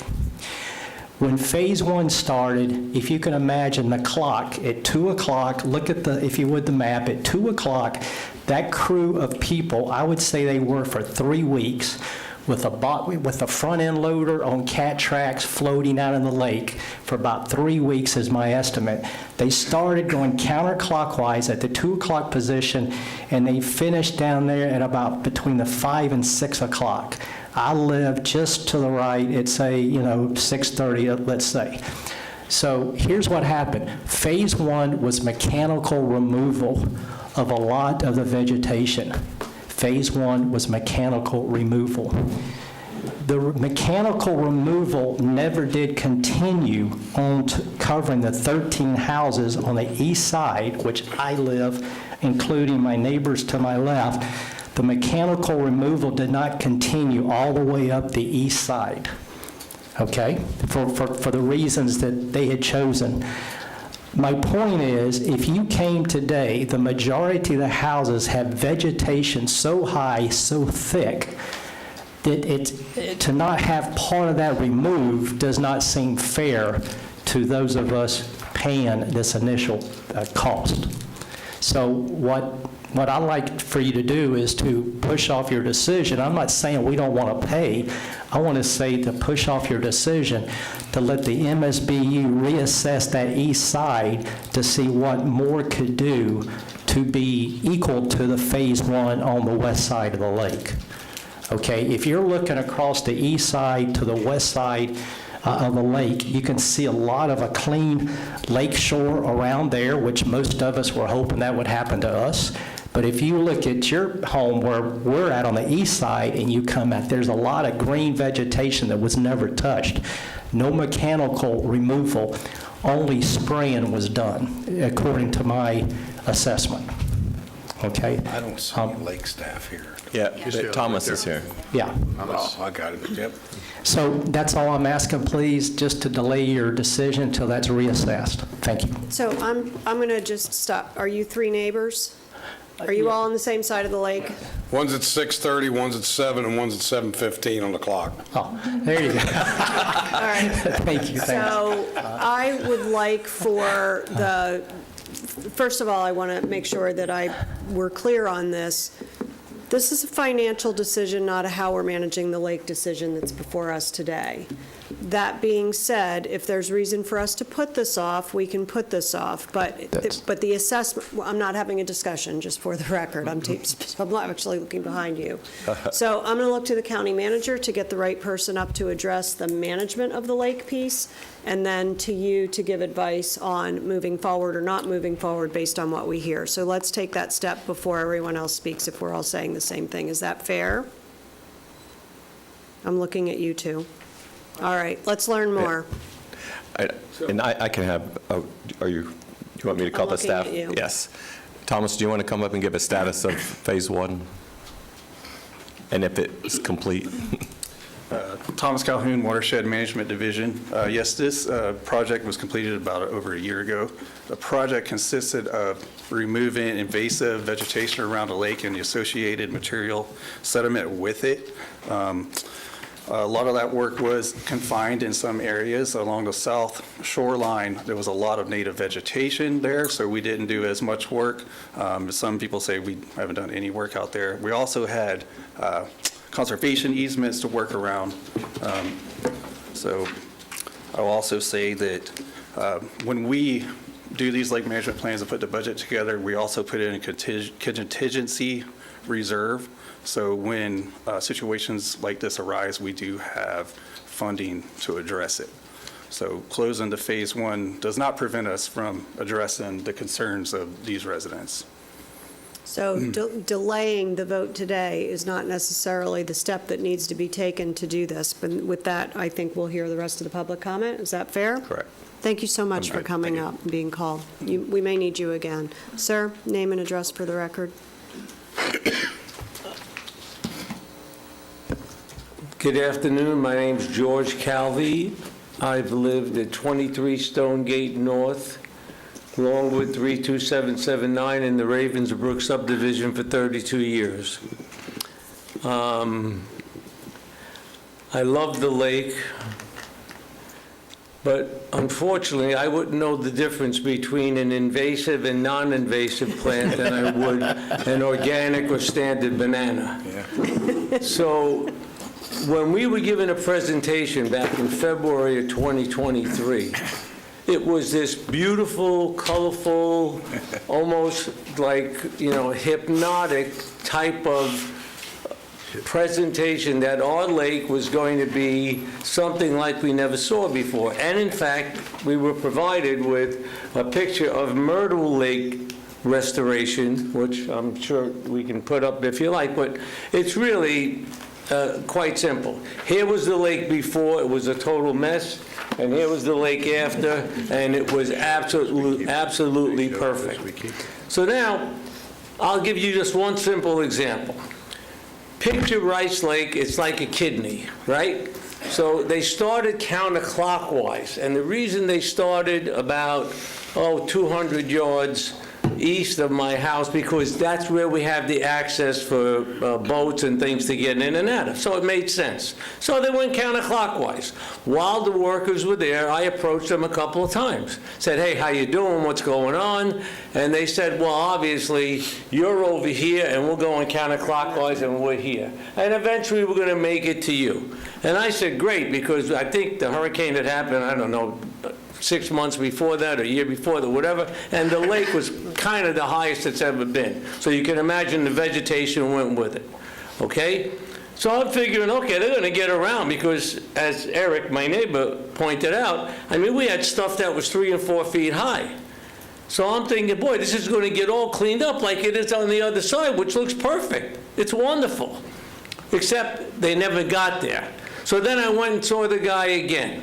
And then he says to me, I tell you what, I'll make sure the supervisor comes over your house, and he'll knock on the door, and he'll go out to the lake, and he'll tell you exactly what we're going to do, and give you an idea of what things will wind up looking like. So obviously, I have to move along. The problem was, you take something like a lily pad. Eric did the research. If I showed you these 2 lily pads, again, like a banana, you couldn't tell the difference. One's invasive, one non-invasive. Except here's the problem. Now all the lily pads are gone. And obviously, the fish love the lily pads. So you can imagine that we're missing a ton of stuff that was supposed to be replanted that hasn't been done. Parts of the bottom of the lake are just mush, where I used to walk out on the lake all the time, and you just can't right now. I mean, you get tangled. Okay, so the whole idea of what we're saying is we were given this grandiose commitment, and then we get a letter telling us what the assessment is, and if we don't pay it, there's a lien on the house, never saying anything about what was supposed to be done that has yet to be done. And that's our main argument, and that's why we want to have another meeting, get this thing delayed so we can get it straight. So what they promised us in February. Your time is up. I know. I just want to say what they promised us in February 23. No. That they delivered. No. Okay. Thank you. All right.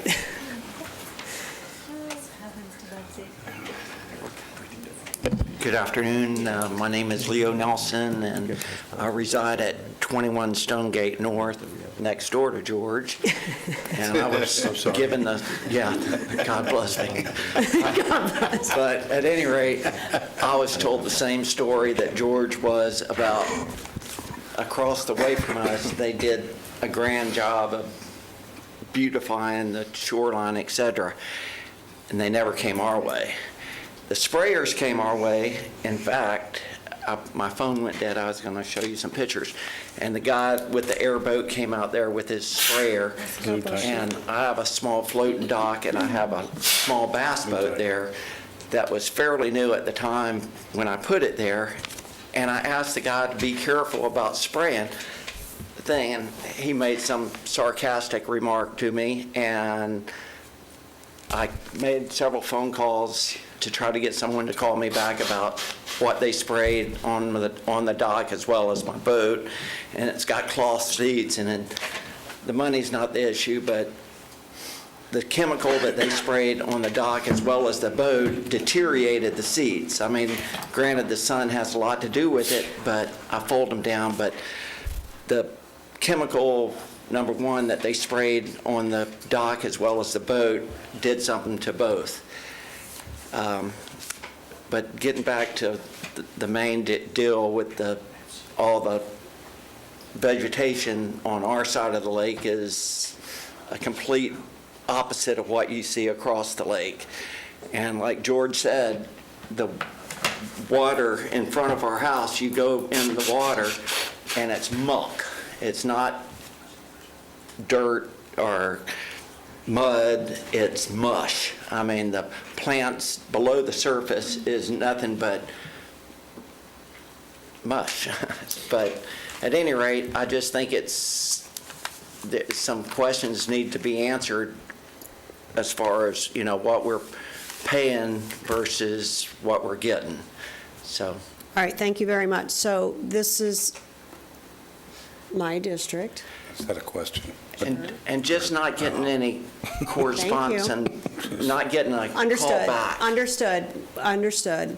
So what I would propose that we do, gentlemen, is that I hear you loud and clear. This is my district. I have not heard about this before now. We can work this together through my office. I will work with you and our team and the county manager, and I think somebody from the county manager's office was up here already proposing something. So we will figure this out. I am also going to make the motion to pass this because the MSBU is... Second. The MSBU is the technical side of this that has to happen regardless, but us getting it right is the next piece of it. And the first thing to get it right is to help me know that it's not going right. So that's the commitment. I'm glad you were here. I'm glad we gave you the time to speak. You matter, and so does the lake. And I am also very familiar with the homes on one side of that lake versus the homes on the other side of that lake.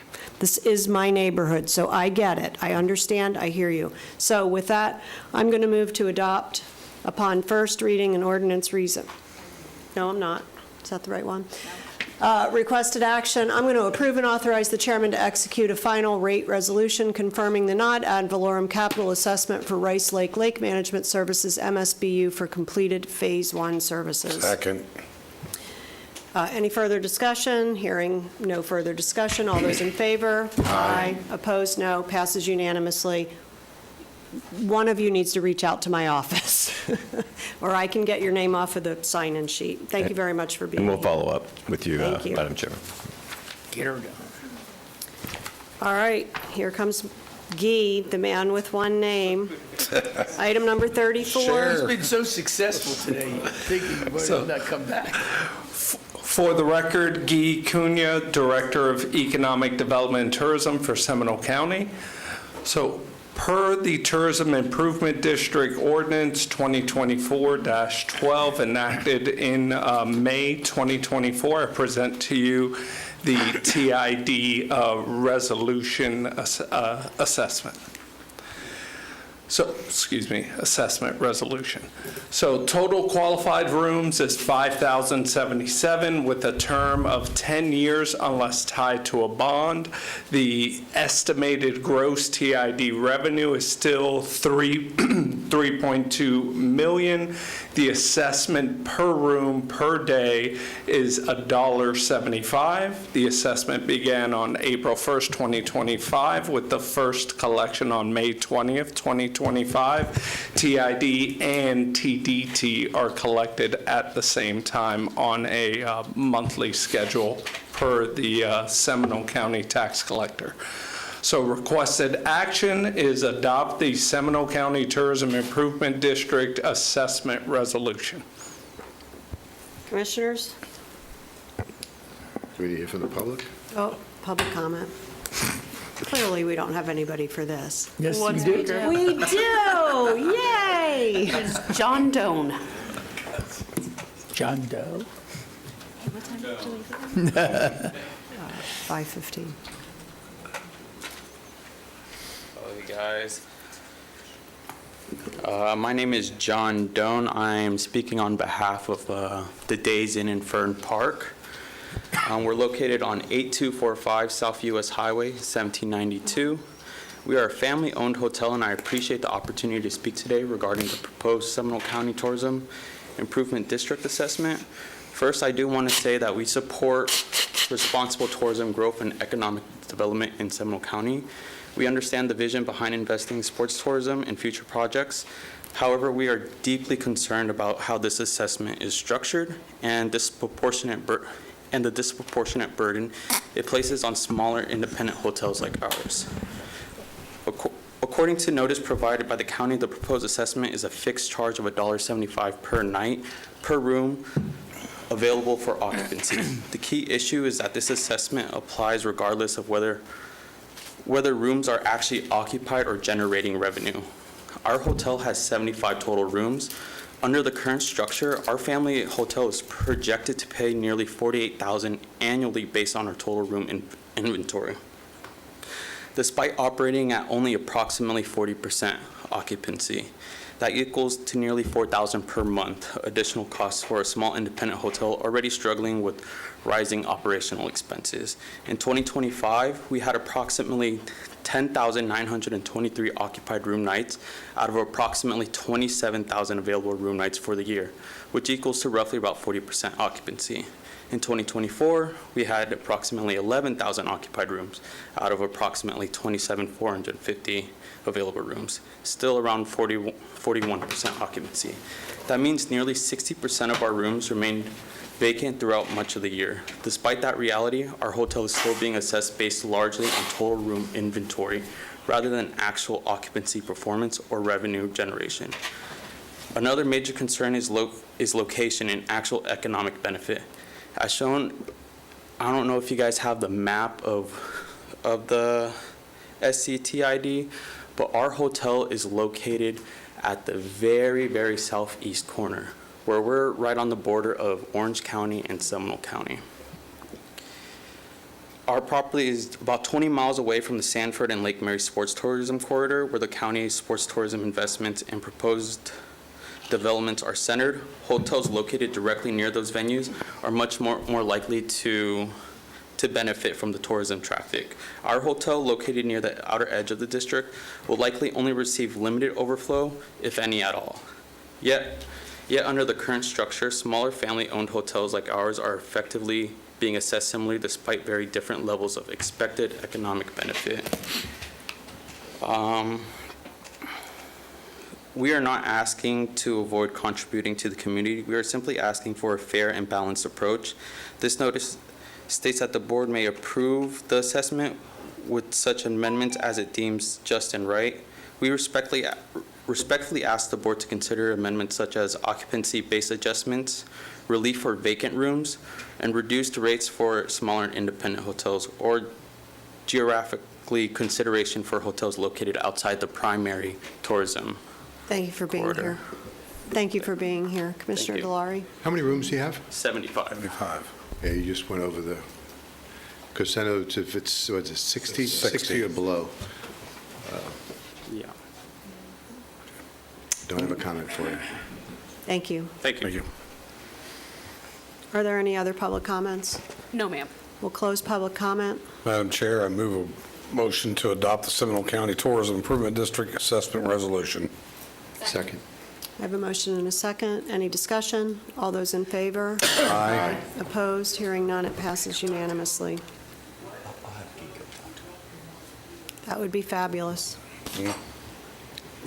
So I think Mr. Cunha is coming over to meet with you, gentlemen. Thank you. Oh, I'm sure. All right. Item number 35, approve the adoption of the ordinance amending Chapter 40. This will be presented by Mike Rhodes, who's ready to go. Good afternoon, Commissioners. For the sake of brevity, I know you've all had an opportunity to be briefed. We are certainly capable of going through the presentation and hitting any high points, or I can offer up Mr. Kersey or I to answer any questions you might have if you'd like to do that. Madam Chair, I believe we've all been briefed. I'm good. Extensively. Commissioner Constantine, are you good? Recommended. Yes. Anybody for the public? Great briefing, answered all of my questions. I'm comfortable with where we are. I'm in the same position. Great work. We all So- hate it. So Commissioners, I'll look for a motion. Motion to approve the adoption of the ordinance amending Chapter 40, Building and Construction of the Seminole County Code of Ordinances by amending the chapter to provide uniformity in code enforcement application, adjusting to align with statutory languages, providing clarity to the Building Code Board of Appeals, providing alignment with Senate Bill 180, and providing an effective date. I have a motion and a second. Is there any public comment on this? No, ma'am. Okay. Close public comment. All those in favor? Aye. Opposed? Hearing none, it passes unanimously. Thank you. Thank you for your offer. Phil dressed up for nothing. Can I just point that out?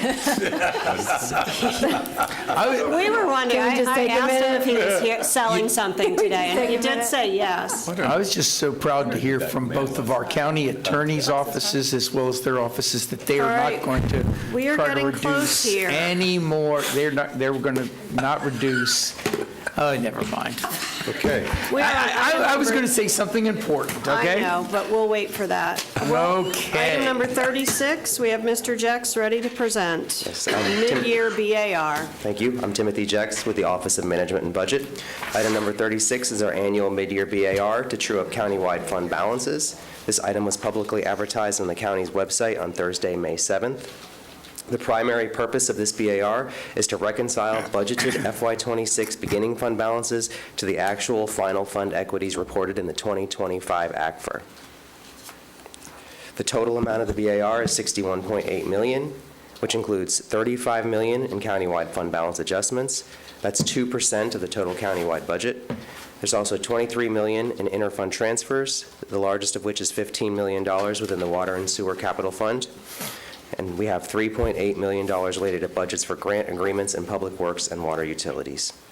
That concludes my presentation. Thank you very much. Commissioner Zimbauer. I move approve and authorize the chairman to execute a fiscal year 25-26 mid-year budget amendment resolution 26-028 in the amount of $61,854,398.04 to adjust the fiscal year 26 countywide beginning fund balances to match the fiscal year 25 audited ending fund balance countywide. Second. Motion and a second. Is there any public comment? No, ma'am. All right, commissioners, all those in favor? Aye. Opposed? Hearing none, it passes unanimously, and public comments closed. How about that? All right, that takes us to the county attorney's report. Thank you, Chairman. As listed on the agenda, I wanted to discuss the canvassing board with the board today. The election season is upon us, and so we need to designate who from the board is going to serve. The canvassing board the composition of it is dictated by statute. It's the supervisor of elections, a county court judge, and then it defaults to the chairman of the Board of County Commissioners if they're able to serve. If they are not able to serve or they are disqualified because they're up for re-election, then an alternate member from the board is selected. So because Chairman Herr is not up for re-election this year and she does not have an intent to be involved in any campaign of any candidate that's on the ballot, I believe she is qualified to serve on the canvassing board, and so I wanted to have that discussion on whether you're intending to serve. I am intending to serve. Okay. Move approval. Second. There's no approval required, but that's great. It wasn't needed. And then also, she needs to select an alternate. If she's unable to attend a meeting, she is charged with picking a member of the BCC to be her alternate. And Commissioner Constantine has graciously agreed to be the alternate. You'll love it, Lee. And has also asked that I attend everything. Yes. Okay. All right. Don't I will get pass sick. that along to the Don't get sick. supervisor of elections, and you all will have to complete some training within the next month or so. I might have left that out of the ask. And it's already There's a out. mandatory training. But it's cool because you'll learn how to analyze handwriting. It's very, very interesting. I have been on County the manager's canvassing board report. before. I just wanted you all to know. County manager's So do I have to report. go through it Yes, you again? do have to go through the training. Thank you, Chairman and Commissioners. Just a couple items. One, I'd like to address item number 7 that was moved from the consent under my report. You should have an updated packet in front of you with the amendments that were made on the interlocals, and this is for the 5-cent gas tax that was recently approved by the board last summer. And you have interlocals with all 7 cities in your packet as well. I'm pleased to announce, and it's been quite a journey over the last couple of months, that both Lake Mary and the city of Sanford have agreed to partner with us and contribute their 5-cent local option gas tax towards the Seminole Connector, and they've actually named that the State Road 452, so we do have a name for that road. As you all know, we also went and visited the city of Oviedo and Winter Springs. They have not closed the door. They are willing to still talk to us and partner, just not there yet. So the other 5 cities that you will see on here, including Oviedo, Winter Springs, Altamont Springs, Longwood, Castleberry. Did I hit them all 5? Did I hit them all 5? 5, thank you. They are not changing their distribution, so they will still get their distribution to each of the cities. The reason we have to do those is that the State Department of Revenue is requiring us, because we have a couple cities dedicating their distributions to us. They want all 7 cities to have an interlocal deciding where their distributions will be going to. So all of this has been updated. All of the cities have voted on this except for Winter Springs, because we were with them last night. They decided to put that one on hold. So we will need an interlocal that they will sign, that they will keep the distribution the same as it has been, that their gas tax will go directly to the city of Winter Springs. But they're still working with us. Yes, they're still working. So we could still work with any of the cities for, ongoing, but the State Department of Revenue needs all this by June 1st in order for the city of Lake Mary and Sanford for their distributions to come to us starting in January of 2027. And I do want to clarify, it's up to 5 cents for Lake Mary and Sanford. It is 5 cents. I would not, it's the 5-cent local option gas tax. So this is all 7 at the 5-cent local. The up to 5 cent is still being worked on. I don't understand what the up to 5 cents. So the piece of it that we're, with regard to the connector, that if we get grants, it was the conflicting language that was asked to be fixed. Yeah, oh, you're talking about for the city of Sanford last night? Yeah, that was a little confusing. So the statute allows the board to impose the tax up to 5%. So the board could have imposed a 3-cent fuel tax, but the board imposed a 5-cent fuel tax. So the city of Sanford's agreement reflects that they will be giving 100% of their 5-cent fuel tax to the county. Up to, because we committed to go out and get grants.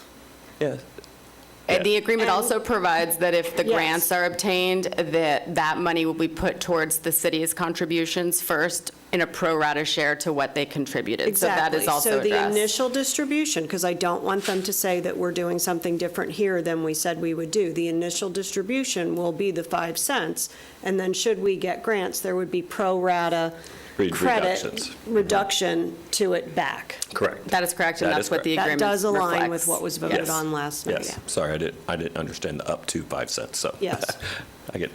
So the request from staff would be for the board to approve and authorize the chairman to execute the 7 interlocal agreements with the municipalities of Seminole County regarding the assignment and distribution of the 5-cent local option fuel tax proceeds. So moved. Second. We have a motion and a second. Any discussion? Bob? Thank you, Madam Chair. Darren, I know that we're at Winter Springs yesterday. I know this has to go to Winter Springs, and then we're going to continue working with them.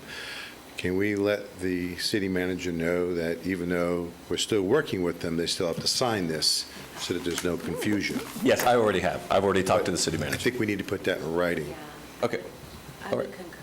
Okay. It I'll needs to follow be up. put in writing so that when we get a copy of it, we can show it to the other elected officials in that city. Okay, absolutely. I'll make sure I do that. Okay. That's my only comment. All right, we have a motion and a second. All those in favor? Aye. Opposed? Hearing none. Passes unanimously. And then just the last thing, I just want to recognize the success of this year's Citizens Academy. We just finished up our last one last weekend. I want to thank all of our departments and especially the communications team with Mr. Patton down there that led the charge. We had over 700 residents attend this time, Citizens for our Academy. Last year was 600 and something, so we were up. So this has been proven to be a very successful and informative academy, and we're all excited about doing this again next year. So thank you, and thank you, Chris, and all the departments. Thank you. Thank you. Commissioner Delory, District 1. Thank you, Madam Chair. I first want to thank everyone that worked hard putting the Veterans Appreciation Lunch on last week. I think it was a huge success. And for those who may not be aware of it, the speaker we had, we focused on the Korean War, and the speaker we had that spoke at first wasn't going to speak until he realized his son didn't hear his story. And so he had his son come down to hear the whole story. And so I think it was a success in many different ways. And he was blown away, as well as folks that were with him, about how big of a lunch it was. I did attend the count-on meeting for Commissioner Constantine, and that was in the city of Oviedo. And we did talk about stormwater. I thought that was rather interesting. And then there was also a DOT Safety Summit last Friday about Vision Zero. That was in St. Cloud. And then tomorrow at MetroPlan, we have on our agenda, just want to hand this out so that everyone's aware of it, if I may. A revision to our TIP, Transportation Improvement Plan. And on that is what Lynx is getting a grant for their bus shelters of $850,000. And then they're going to get a federal acquisition for buses for $500,000. Then they're going to get digital signage for capital for $250,000 for a total of $1.6 million. Just want to make sure everybody was aware of that. So does that 850,000 can be used to take down bus shelters? No. I just make sure that everybody I'll was ask aware of that it. question tomorrow. That's the end of my report, Madam Chair. Thank you. Commissioner Zimbauer. Thank you very much. Of course, reminder, this May 11th through 17th is National Mental Awareness Health Week. Also, quick reminder, and I'll wrap it up quick, the McCullough Road PD&E study. I think most everybody got a notice of that, just so the public is aware. Public hearings is Thursday, May 21st, 2026, and then the BCC hearing is Tuesday, June 2nd. 2026. That'll be on the 21st at 9 a.m. and Tuesday at 9 a.m. At the Orange County Commission Chambers, 201 South Roslyn Avenue. I know that's a very important thing for a lot of people in our rural area, so just a heads up on that. Outside of that, everything else is perfect. No emu is loose in my district right now. It's good. Thank you, Commissioner Constantine. We're on a roll. Yes, we are. Okay, I want to congratulate both Bob and Jay on their events on April 30th. They were great. Did want to let you know at the National Association of Counties Board of Directors meeting that a lot of interest was met with other counties on our trails and our TID. So I've let our staff know to get back to those counties to talk to them. And one thing that myself and others have talked about in the past for a benefit to our employees that we should look at is childcare. And I want you to know that Pasco County is now implementing that in their in their offices, in their administrative offices. And with us building a new complex, I've talked to the county manager about looking into that possibility and bringing it back if it's feasible. Also, I would like to let you know that Orlando Health is going to have a behavioral hospital ribbon cutting on the 15th. Leadership Seminole is also having a celebration, as we all know, on the 15th. The Runway for Hope that we did give a proclamation to is having their runway on the 16th, this Saturday. And just an update on the sloths. We almost lost one this morning, but we did not. She rallied, or he rallied, I can't tell. It rallied. It's called Ginger, and Ginger rallied, and I will tell you, one hits on this worldwide, 1.4 billion hits on this. Yeah, wouldn't that be nice? In addition, we were also having a memorial ceremony at Crane's Roost this year on the 20th. And I wanted to thank, as Darren said, the staff did a great job on the Citizens Academy. And I do have a sad note that a fellow state legislator that I served both in the House and the House and the Senate, Bill Posey, 16 years I served with him. He passed away. He has an incredible family, and all my condolences to the family and prayers, and to the two ladies on the board. I hope you had great Mother's Days. Thank you. Does that conclude your presentation? Yep. All right, I think that leaves it to All right. Commissioner Lockhart to round this up. Yeah, so I wanted to let you all know, you know about Kelly's ice cream. Kelly's is no secret. Commissioner Herr is a huge fan.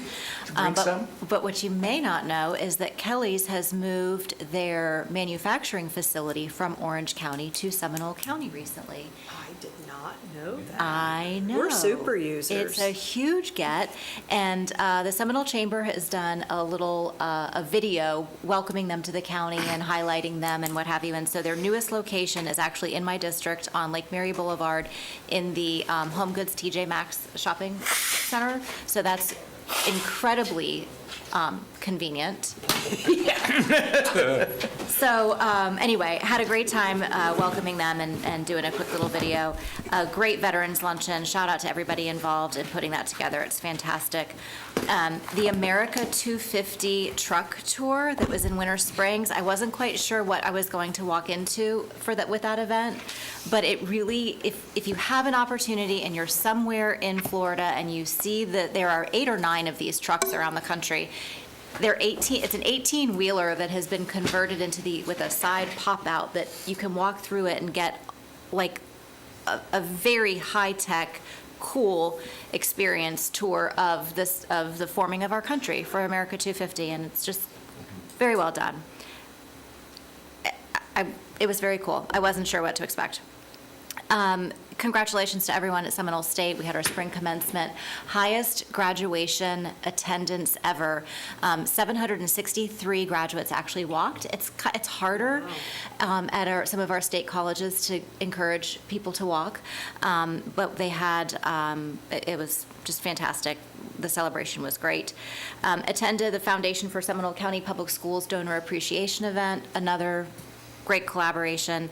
Speaking of the possibility of doing a daycare type facility, that was something we had talked about years ago when we had imagined creating our 5 Points admin building in conjunction with the school district, that we could have a co-located, but I would, thinking now, we didn't have then, but Seminole State now has an early childhood elementary education program. That could be a nice little synergistic opportunity there. So thank you for bringing that up. National Day of Prayer was held last week. I had the honor of offering a prayer at the Community Church in Castleberry for local, state, and national government. Such a neat group of people in our community. Also attended the ribbon cutting for at the National Entrepreneur Center down at UCF Creative Village. I had no idea what a phenomenal facility that was, that campus down there. Admittedly, it's my first time down at that Creative Village area, but I got my first City of Orlando parking ticket there. So heads up to any of you who park down there, street parking is not free. It didn't dawn on me that I'd have to pay to park on the street. I know. I promptly paid my ticket. So you're welcome, buddy. But it was a great event, other than getting a parking ticket. The county. You do have a red light ticket, too. No, it was a non-moving violation. I just parked in the wrong spot. The county manager and members of his team, and Kate Latour, and we met with the sheriff and members of his team and the state attorney and assistant state attorney to talk about where things are with the medical examiner process, just to make sure that everybody is connected, we're all on the same page, we have open dialogue going forward. I know everyone is going to be updated on important points moving forward, but it was a great meeting. Both the sheriff and the state attorney are very supportive of what we are doing. They are glad that we have made the decision that we have made and are, I would say, fully on board. Attended the Lake Mary City Commission meeting. What a pleasure it is to work with that city. Their city manager was just fully engaged and involved, and their commissioners are just such a delight. So shout out to the city of Lake Mary. I've not attended very many of our various city commission meetings, but they did a very good job. Later this week, I will be in South Florida speaking with our emergency manager, Alan Harris, on a panel at the governor's hurricane conference. I have not attended that conference before, but I'm excited about that, and hoping that it's all for naught that we have a conference this year and we have no storms. That would be lovely. But just in case, people are going to convene and have some good dialogue. Also, for anyone who is interested in attending the Rural Boundary Town Hall that was being set up, not by us, but by members of the community, that is being rescheduled. It was going to be held, I believe, this Thursday or Friday night, and it is now being rescheduled, a date yet to be determined. That's the end of my report. Awesome, thank you. I'm going to give a big shout out to the library who hosted the Citizens Academy. I know we've talked about this before. I have to tell you, I was a little hesitant to I picked the library on purpose as the one I went to because I wanted to see how they made that super cool and interesting. I would rather probably be riding a dump truck or jumping around on a dump truck if I were a kid. But 100% of the kids that were there were fully engaged. The parents were exceptionally relaxed. They were enjoying an afternoon and touring through the facility and doing all sorts of stuff. So they did a fabulous job. We have the air show is coming to the airport in Sanford on September 26th and 27th. This year it will be demo jets, an F-22, an F-18, and an F-16. This is an off year, so it won't be the Blue Angels. I will also tell you that you may have heard through the grapevine that we have interacted with the facilitator of this. This is a for-profit operation, and historically, we have somebody has, between the sheriff and the city of Sanford, paid for all of the security. And this year, we're doing a shared arrangement where they are chipping in an equal share to the rest of us, including the airport, who cannot pay for things like that, but they will lean in with us somewhere else, and the city of Sanford and the sheriff's office. So it was an aligned collaboration to move this into the future, that the idea that this can't all be on the taxpayer. I did attend the Rising Achievers Awards. This was something that was put together years ago by Dee Dee Schaffner. The Lake Mary Rotary, Karen Almond is still doing it. Lake Mary Rotary is, the former South Seminole Rotary is folded into the Lake Mary Rotary, so they're still doing it. It was really remarkable. I felt akin to a lot of the kids that were there. They were very clear to mention that their GPAs are not all 4.5s or whatever the scores are that you can get these days, but these were good, solid C students, and I truly do believe that we run the world. And so I thought it was really cool that there's a scholarship opportunity for those of us that didn't actually buy all of our books. I also I read our proclamation at the Sheriff's Office National Day of Prayer event, which is hosted by Nancy Acevedo. She had a wonderful turnout. There were 13 different prayer leaders there, all from the denominations around the county, and it's really cool to see that all come together. It is a rare place to live where we get that to happen. And I'm going to give out a shout out for the Veterans Luncheon, but also congratulations to the Veteran of the Year, U.S. Army Sergeant Brian Ortiz. Yes. We're super proud of you. And that does conclude my report, which I think allows us to adjourn this meeting. I don't see any citizens. No. You got anything hidden back there? No public comment. Meeting adjourned.